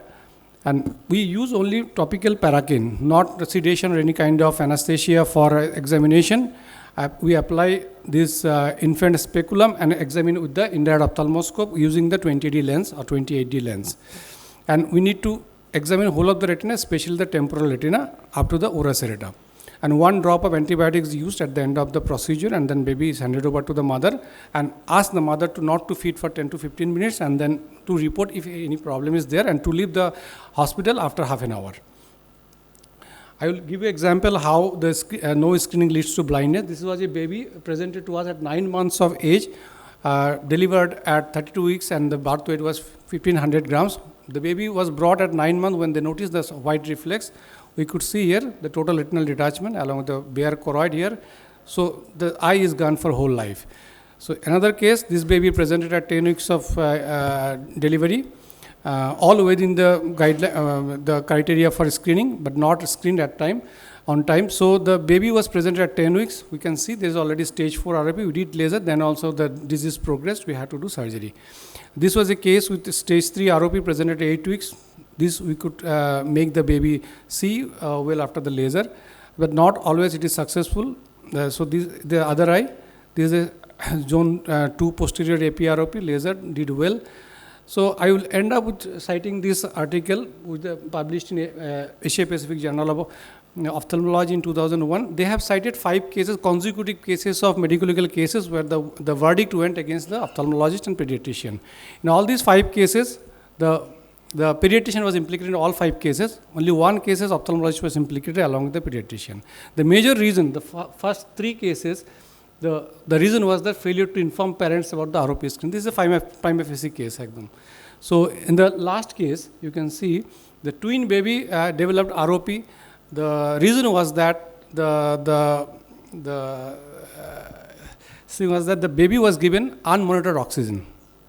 And from the file, there was no note. They found that what was the saturation, oxygen saturation during the hospital stay. So this is another issue coming up now.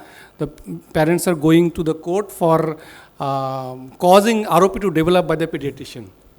So this also went against the pediatrician, and they have given order of almost 50 lakhs rupees against the doctors.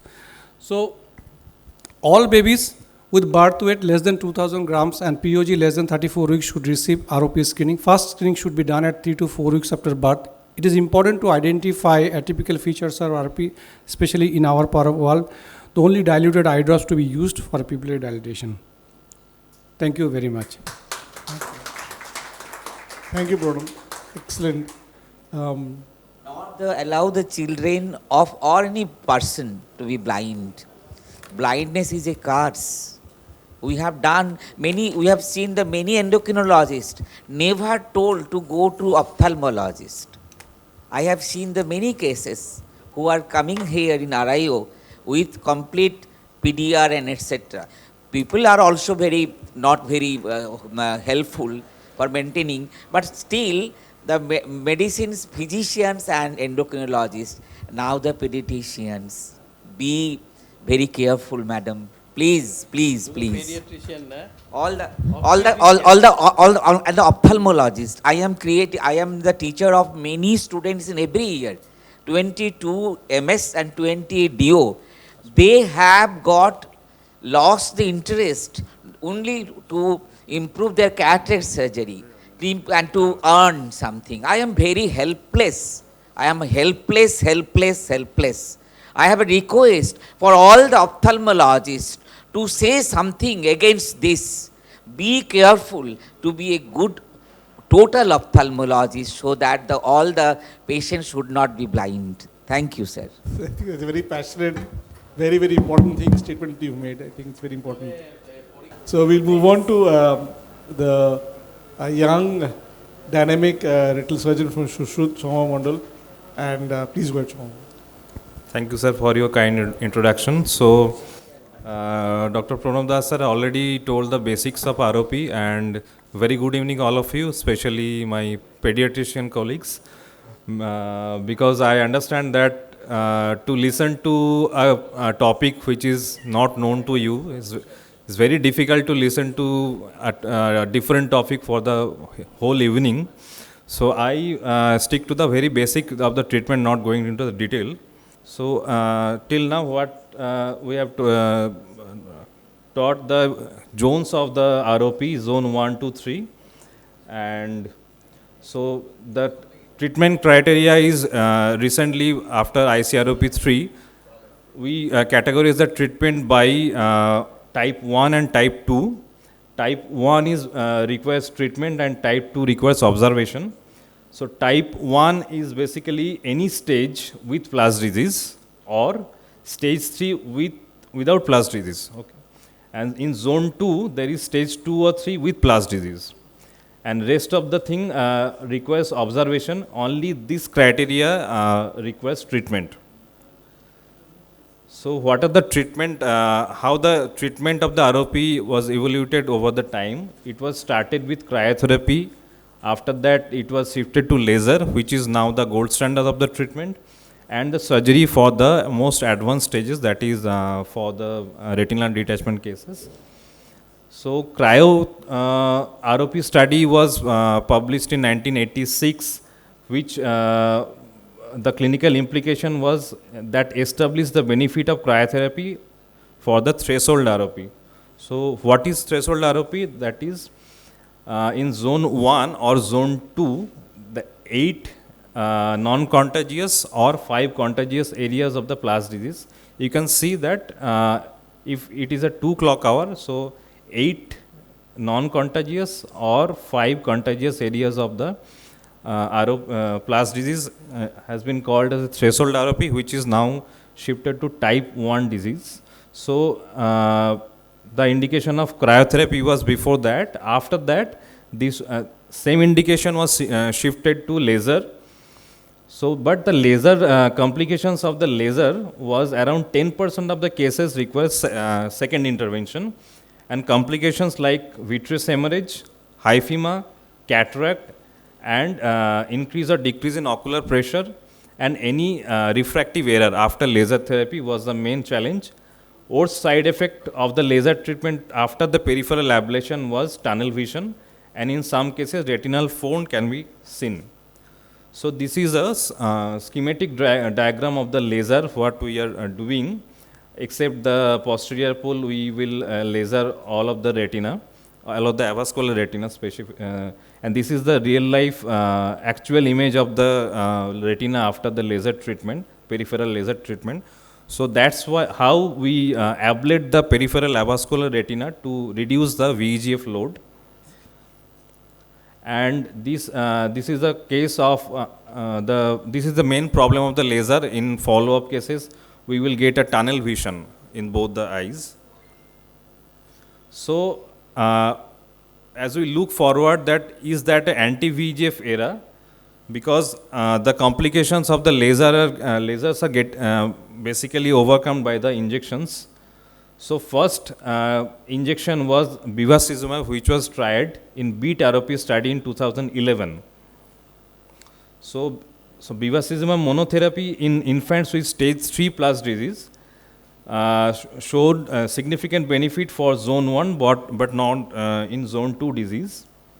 The CARE ROP study was first established investigate the use of ranibizumab in 0.12 milligram versus 0.2 milligram of the doses.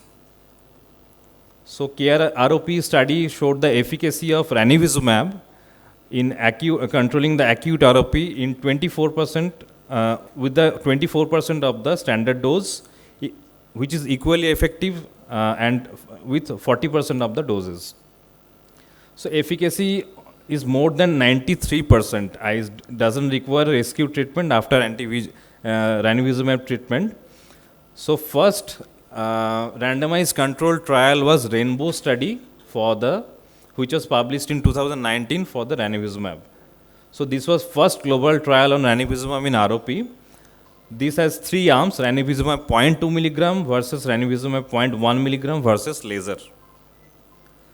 So we quickly summarize this thing that ranibizumab having incomplete disease regression was found in 22% of the eyes after laser treatment and 8% of the eyes with the ranibizumab treatment.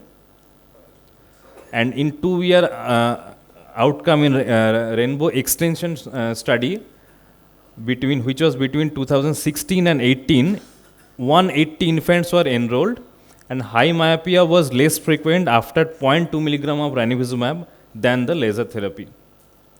So to summarize, ROP was the most common cause of avoidable blindness in children.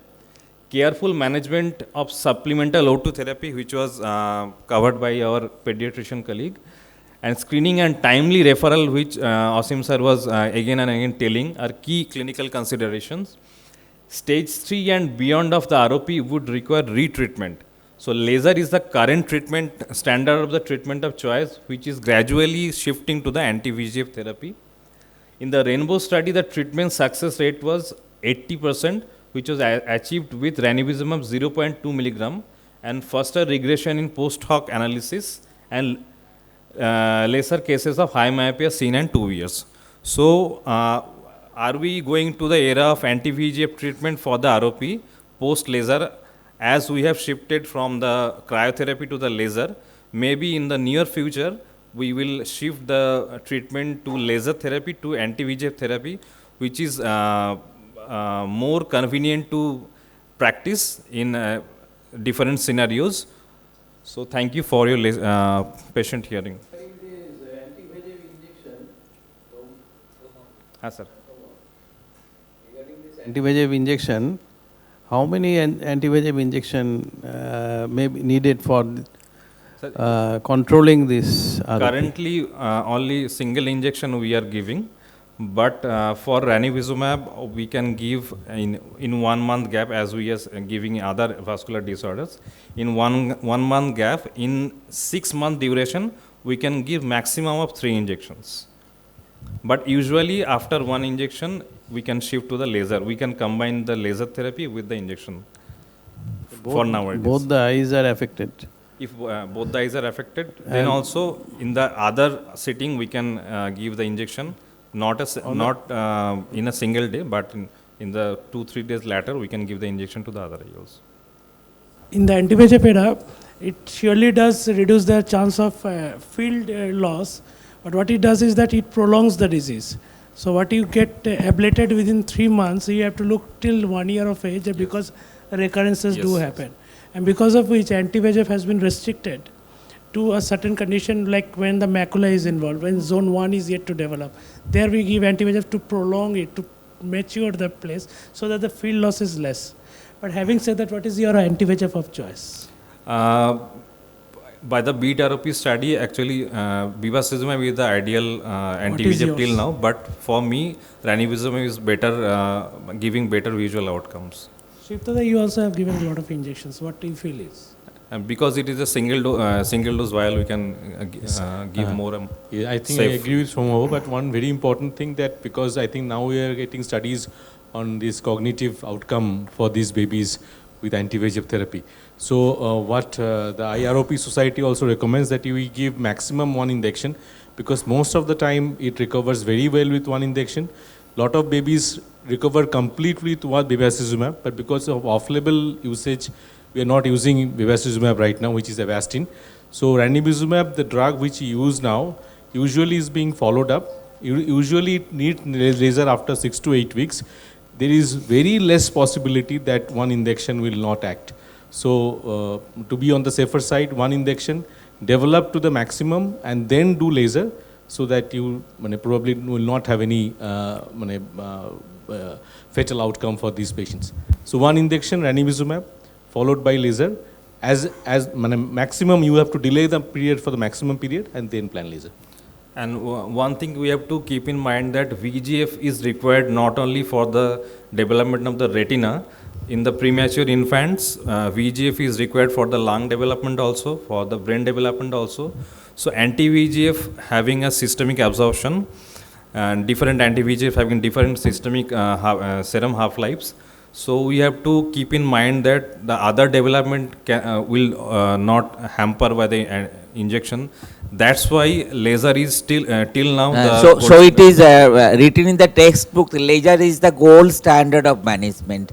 When you get chance to do laser, if there is aggressive vessels, and then to do 1 injection and then followed by laser as soon as possible. It is the protocol. I think so. But the textbook says. I have one question to pediatricians. So one, we get, because this is related to screening, we get to see patients, we screen these patients where we get apneic spells for these kids. Now it's very difficult sometimes that if you have a prolonged apneic spells, so how to minimize that apneic spells, or we need to know something to take care of these babies to avoid apneic spells? Any specific criteria or any directions you want to give? It will be the correct person to respond to this in NICU. So you give, when we advocate to give sucrose before the screening procedure? Before the screening So during the dilatation also we can give and then? Yeah. Okay. Anything else apart from sucrose? Sucrose was the one which had a lot of promises and it's still going on in NICUs. In fact, it was marketed as being given before the vaccination. Okay. So, but definite results are still awaited. But for want of a better alternative, it still be used. And I think in... Yes, sir, I agree with that. We routinely use sucrose solution for laser, and yes, obviously laser is very painful procedure, and pain management is very important for any preterm neonate, not only ROP, that apneic spell, even this pain may cause intraventricular hemorrhage also. So pain management is very important. And also we can use local anesthetic. Yeah, that though I think everybody uses. Probably sucrose is the one thing which you can add during screening also. Yes. Lasers we all definitely put. In any of the procedures which can initiate pain, you can add. Yeah. Actually, it should be done under the care of anesthetist. No, I'm telling about sir OPD screening because it is not possible to have anesthesia in OPD every time. So how do you minimize this pain? So I think sucrose is a very good option that we can start. That is okay. I think but when we go to the NICU, when sometimes we find that when we go for the laser, it's very painful and a patient becomes very restless. And Chamber with boys, with anesthetists, with pediatricians, and ophthalmologist do the screening and therapy. If it possible to laser, in a sterile condition you can give injections all at the same time, if it is required. Sure. So it is our practice in RIO Kolkata. Thank you, sir.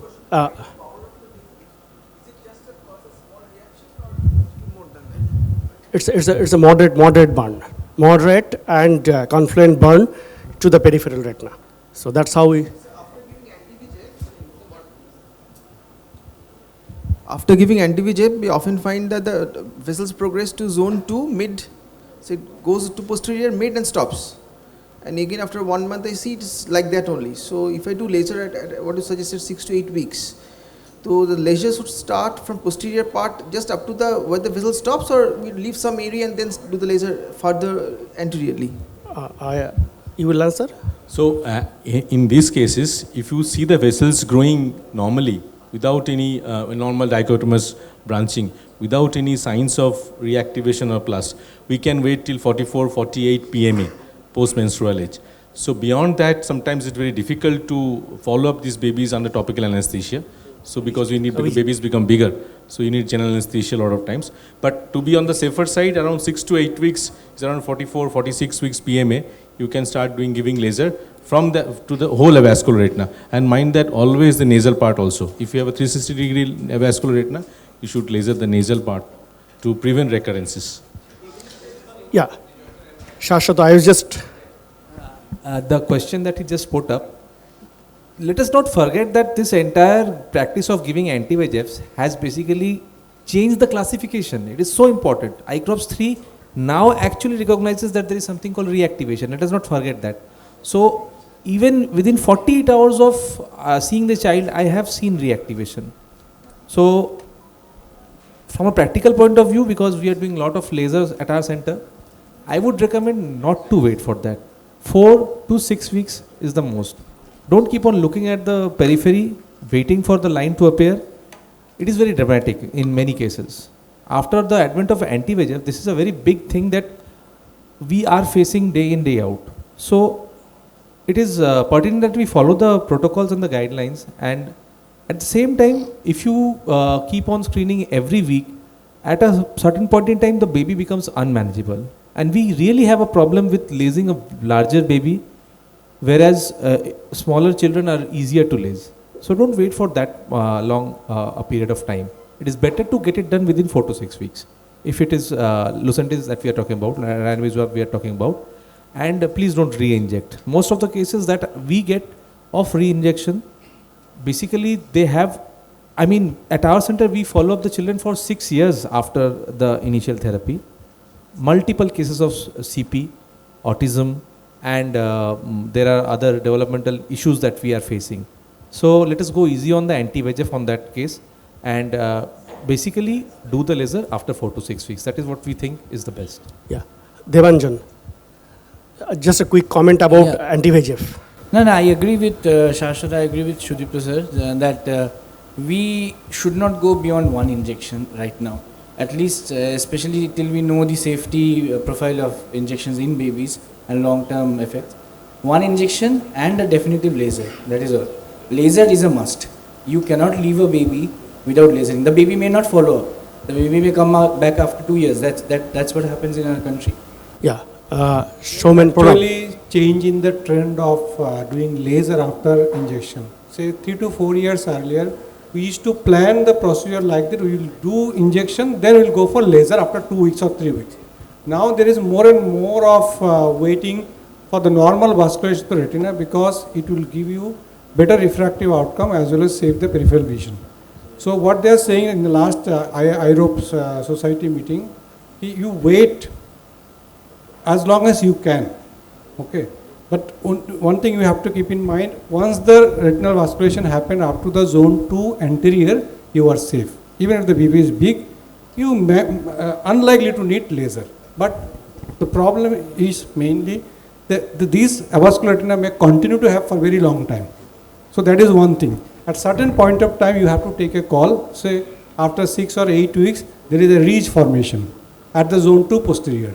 Neither plus disease is coming, nor vessel is progressing. There you have to do laser. There is no option. Because once the baby grows older, you have to go for laser under general anesthesia. So there is more and more trends towards the waiting now. Initially, what was the thing is that you have to inject and then plan for laser. And when you do laser early, you have to do anterior retina, keeping some amount of avascular retina at the posterior pole or towards the posterior retina, hoping that that retina will vascularize over time. Yeah, we know that we are running short of time, so I'll request Dr. Abhijit Chattopadhyay to start his next talk. And Abhijit does not need any introduction for the ophthalmologist, fraternity, but just for the, for our pediatrician fraternity. He is one of the senior retinologists in Calcutta, and he is one of the most important person for ROP in this part of the country. And Abhijit has passionate about ROP, so that's what is exactly needed for doing ROP. And just for continuation of the previous what Pranav was talking about, see, the injection has come as an adjunct to the laser. So do not forget that laser is again still the gold standard of treatment. Whenever you are planning for laser, do it at the best possible, at the earliest possible time. So if we keep it in mind that laser is probably the mainstay of treatment, this is injection what we are topping up with that. So then judicious use of injection and liberal use of laser, probably that is the best way of combination. Good evening everybody, and thanks to SWB and West Bengal Academy of Pediatrics for giving me the opportunity, and regards to my teachers here who are on the table and also in front. So my talk is about some of the practical experiences and cases, and also few of them are really problematic for me. So this is one case which came from Jharkhand during COVID time. At the end of the COVID time, birth weight was 1.3 kg and 30 weeks of gestational age at birth, 12 days of oxygenation and apnea of prematurity, sepsis, 2 times blood transfusion. Diagnosed case of AROP, received injection and Razumab on gestational age 35th week outside, and presented to us on 41st week of post-menstrual age, with right eye zone 2 posterior stage 2 no plus, early recurrences are occurring, and left eye zone 1 stage 4A in fact, and nasal RD no plus, thick FP and preretinal hemorrhage. There are peripheral avascular areas. So here I drew it, I don't know how much is visible. This is the right eye, zone 2 posterior, and all are avascular area, and this is the left eye. This vitreous hemorrhage is there, hazy, and some peripheral area was possible to see, but did not come into the camera. So we did lasered both eye peripheral, and we took GA fitness, general anesthesia, parent counseling, and we prepared for surgery in the left eye. So on 42 plus 3 weeks, there is a right eye again appeared AROP zone 1 flat NVs with laser marks, and left eye there is a posterior capsule opacity with large preretinal hemorrhage over posterior pole, peripheral laser marks stage 4A. So we advised for both eye injection anti-VEGF repeat and followed by left eye surgery. So we gave the injection after 3 days on 42 plus 6 weeks, and left eye we did USG scan followed by the surgery after another 3 days. There is a vitrectomy with the lensectomy. So this is we can see here the beginning itself, the posterior capsule already there is that plaque, and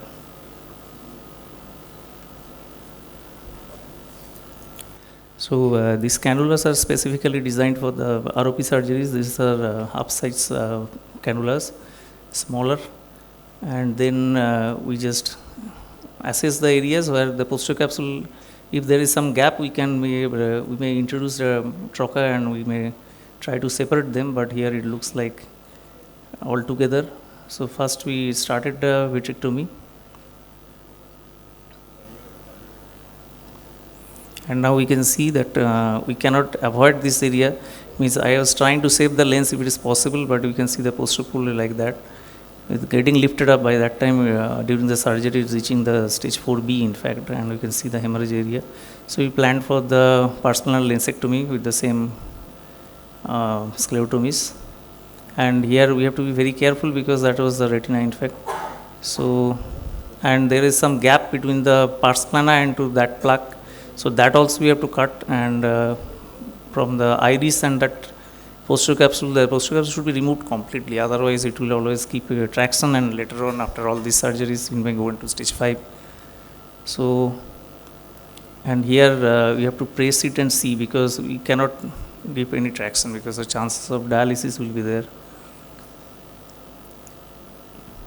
And we can see the hemorrhages over the plaque, and then after we remove this, then basically the anterior posterior traction, the side to side traction, as far as possible we have to remove, but the nasal retina with attachment to the nasal periphery, it is very problematic thing. And so we cleared up the vitreous debulking, and as much as possible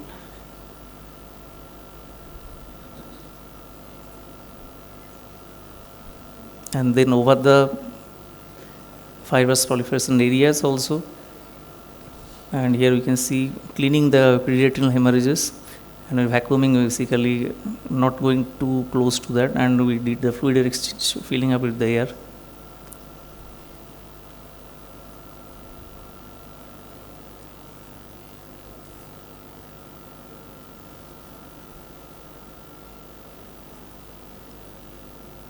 So this is the post of 6 months. You can see this is the right eye, this is the lasered areas. We needed some more lasers in the left eye basically after it cleared, and this is the left eye. There is elevated nasal retina. It may take even a few years also to settle, but there is no traction now. And macular area is attached, and this is the lasered area you can see.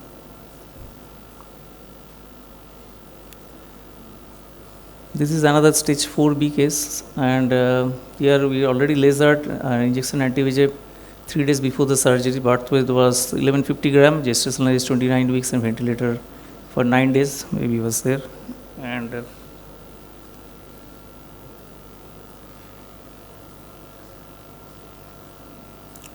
these special cannulas, basically you have to suture them, not like the normal adult cannulas, because they don't have that cannula. Directly you have to go inside if we use them. Here is the fibrous proliferation, it is lifting up the fovea, and here again you do the debulking areas. And one thing is the core vitrectomy first, and then you cut between the ridges areas, and lots of times the retina looks like that fibrous tissue only. It will look like it is not a retina. In fact, it may be fibrous tissue, and then you cut, and then after when it settles, you discover that okay, it was retina like that. So we should be very careful while cutting them. In fact, it is basically surgery don't take much time. Thinking process takes more time. Basically, decision making, you cut one area and then you think and see, and then confirm, and then go to the other areas like.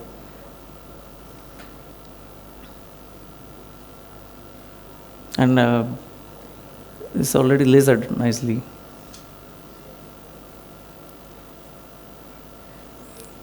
And lots of times, means I should not say lots of times, a few times the lens may touch it, but then also you don't have to take out the lens immediately, because lots of times posterior capsule don't get disturbed, so the touching thing will go away, and if it is not in visual axis, then also you can leave them basically. And this is one of the stage 4A which we saw, and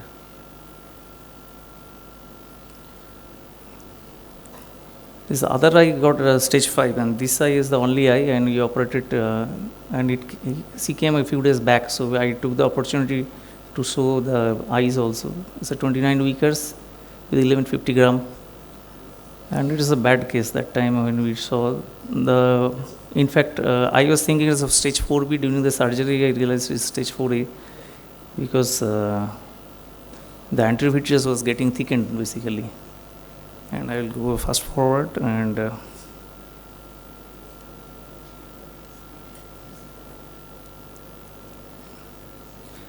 this is we can see this is a 4 years old female, and this area is the macula nicely attached, got 618 vision, but the power is -8 with -2 cylinder, 170 degree, but doing fine, seeing nice. And this area will take long time. Now it is still some corrugations there. And this is the case 3 where which I saw recently, because I want to show this one also. See, birth weight is 1.140, gestation is 32 weeks, 14 days of NICU, and 12 days of oxygenation, RDS, and seen at 37th week, 5th week. And is the AROP zone 2 posterior notch 2 fovea and left eye AROP zone 1, both are early, very early APs were there. So this is the photographs basically. So we went ahead with the injections and not seen much. You can see the ridges there. And this is the left eye, this is the right eye. And see, if you can see, this is the periphery, and we can see some elevation is there. And this is the right eye. And this is the left eye, you can see the nasal elevation. So though there is blood vessels are better, some hemorrhages are still there, and aggressive lookingness is gone, but we have to get prepared for the surgery now. And so we plan to do laser thoroughly first, and then GA fitness, plan for TPP, parent counseling, neurologist, NICU informed. So this is one of the cases basically where I thought nothing will happen with the injections, and those small APs landed in 4 ARD, but we have some time. It is not an emergency surgery basically we can do. Thank you.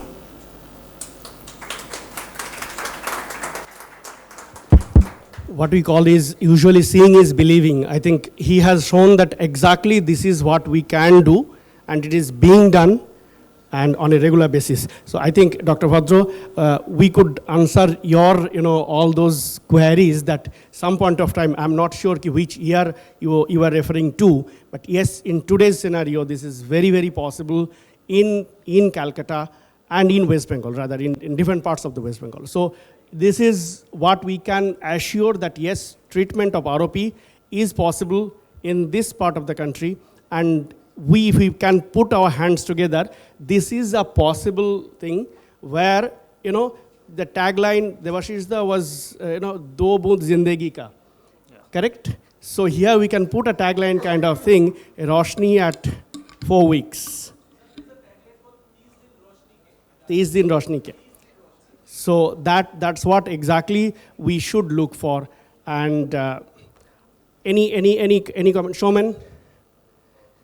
Showman does a lot of ROP in Durgapur. Showman, direct question to you, that do you do laser immediately along with injection, or how is your take on injection? Is it on? Yeah. I would rather prefer to go by the line of Pranab. What Pranab said, I would ditto that. I try to follow that baby up. I don't do laser immediately, or I don't have an exact time span like 2 weeks or 3 weeks. Rather, I follow the baby up, and then after injection, the moment I see that the ROP is returning back, I go for laser.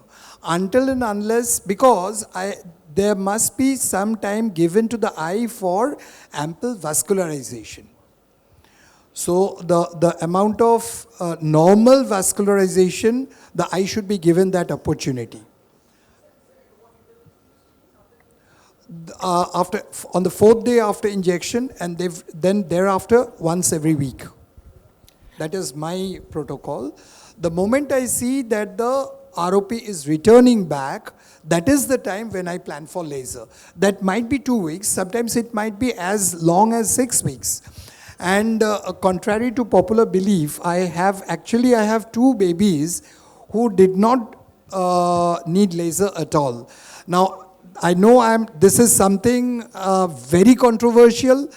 There are plenty of ROP colleagues, retina colleagues who shuddered when I say this. But in 2 of my babies, it has so happened that the normal vascularization has reached right up to the aura. So they didn't need like laser. Any other treatment, there may be always a little deviation from the treatment. So. Yeah, but having said that, I will reiterate that if at any moment of time you see that the parents have a propensity to miss their follow-ups after injection, then you go for laser. Do not take that risk. Until and unless you are 100% sure that the parents will adhere to your protocol of follow-up, you'll have to do laser before. Correct. So we will take a very quick comment from Dr. Devashish Boiragi.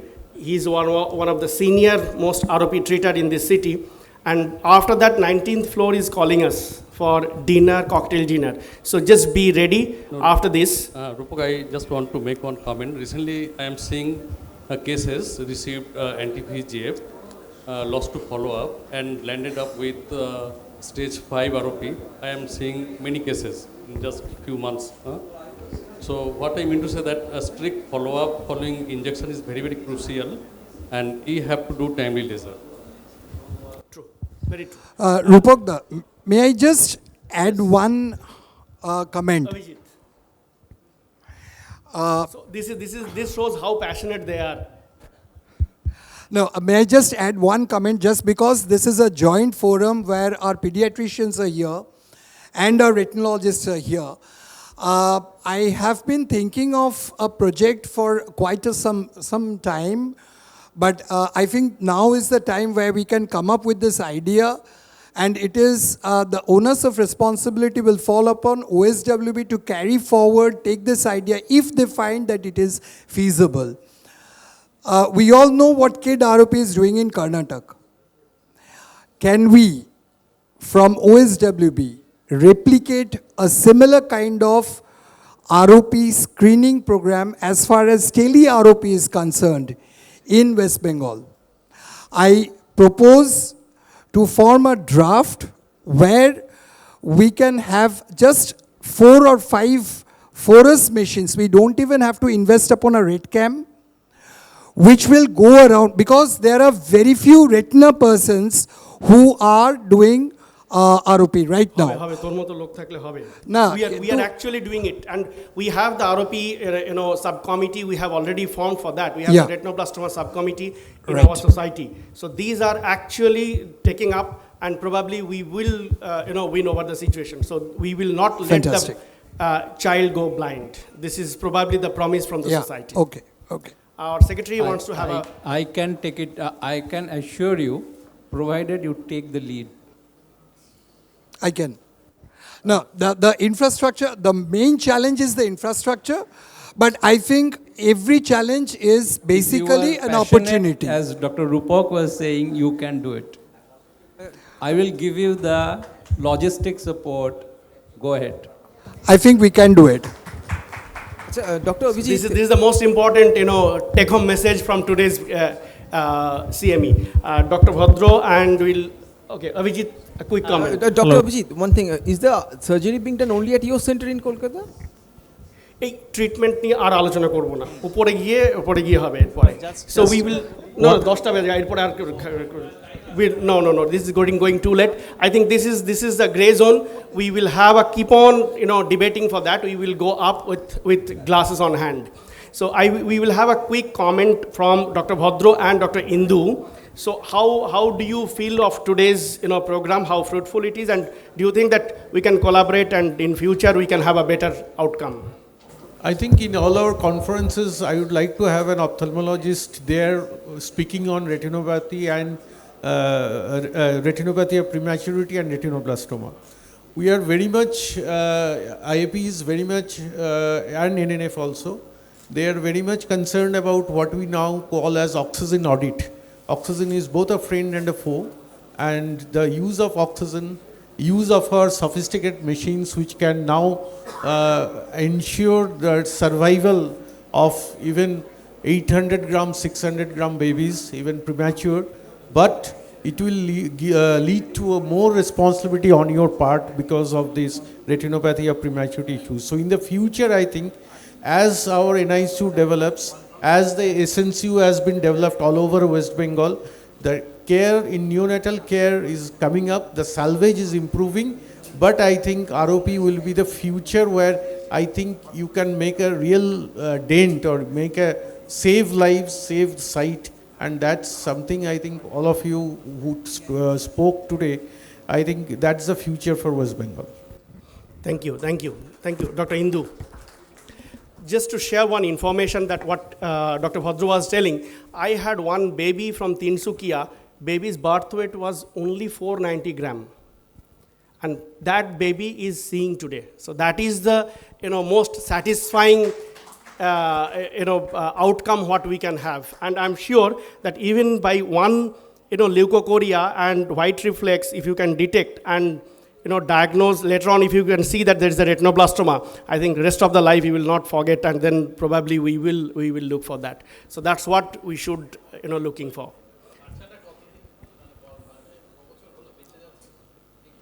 Around very much খেলাধুলো করে বেড়াচ্ছে 1.5 বছর বয়স এখন.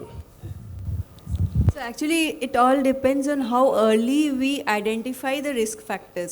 So this year we had another project, a workshop, risk assessment, clinical intervention and early intervention in fact of high risk newborns. So first of all it is an onus on the pediatricians that we'll assess these high risk newborns, categorize them, and when we are discharging them from the NICU, we need to collaborate with the team, like the ophthalmologist if it's a high-risk newborn, and ask them to come for a follow-up. And many a times these parents are lost for follow-up. So there needs to be a good bridge between the parents, the pediatrician, that they come back again. So that has to be emphasized, I think. That will continue in the long run. Very true. হবে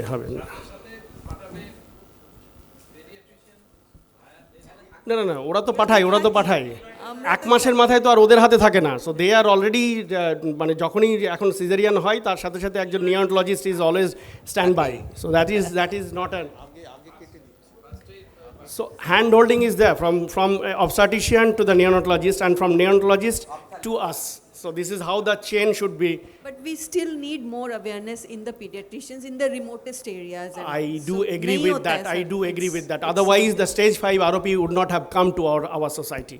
So the idea is to demolish stage 5 ROP. That day we will overcome. And I'm sure that this day is possible. We are waiting for those golden days. I would like to invite Dr. R.C. Paul, our president, to do the honor for spending so much of precious hours by Dr. Bhadro and all our chairpersons.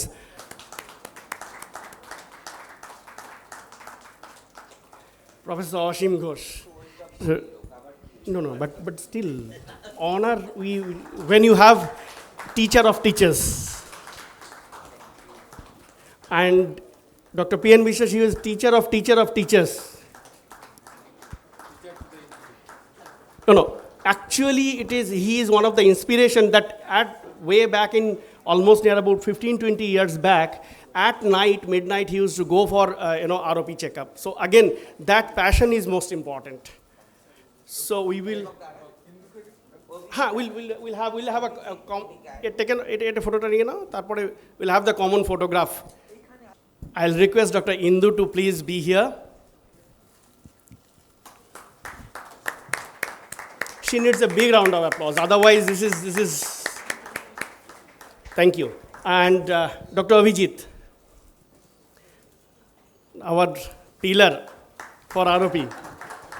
And by the way, just for information, he was being invited to give ROP lecture at Turkey Society for giving this ROP, the job we are doing it here. Because of him, tomorrow you are going, next week you are going, Monday. Dr. Sudipto.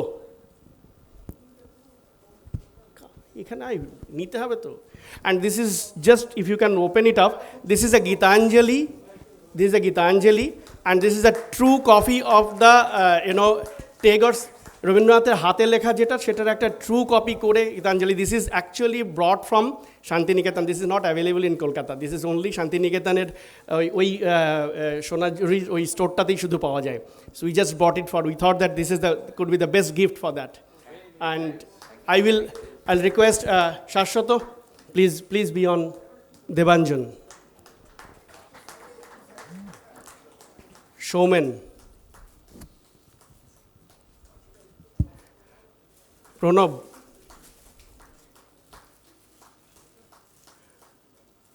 Anirbanda.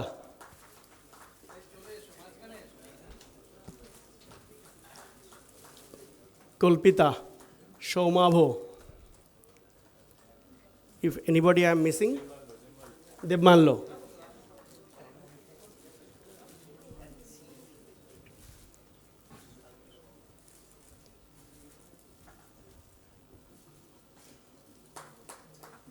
Yesho. No, তুমি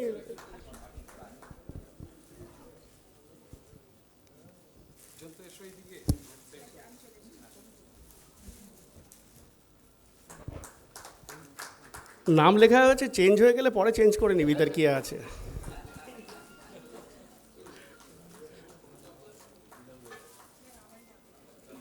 And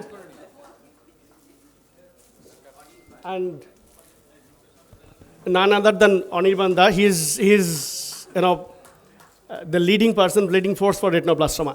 And this is another big round of applause for Dr. Devashish Das. Because of him, our secretary who has pushed for this program was getting delayed, Korbona. Because of his push, we could do it by 7 days time only, not even 7 days.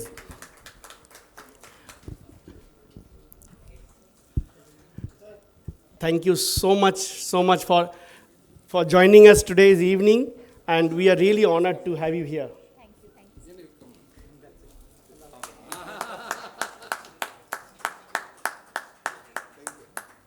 Thank you so much. And I think I will hand over to Dr. Arijit and Dr. Pandey's memento to you. I would like to thank all of you, each one of you. Actually, the day is meant for us. Actually, all of you has made this evening fruitful. To all the delegates, thank you all. And I would like to thank again for the WBAP for extending their hand for this kind of venture. And our partner, academic partner, Novartis, Intas, and Cipla for helping us. All of us, let's join for today's evening to celebrate. May I take the liberty of gifting you one bouquet? Yeah, Nene. That is because of the hard work of Rupak Vishwas. So it will be my pleasure. I will be blessed. I will be honored to give a bouquet to Rupak. Come, we'll have a quick photograph. Come, all of you. Neha.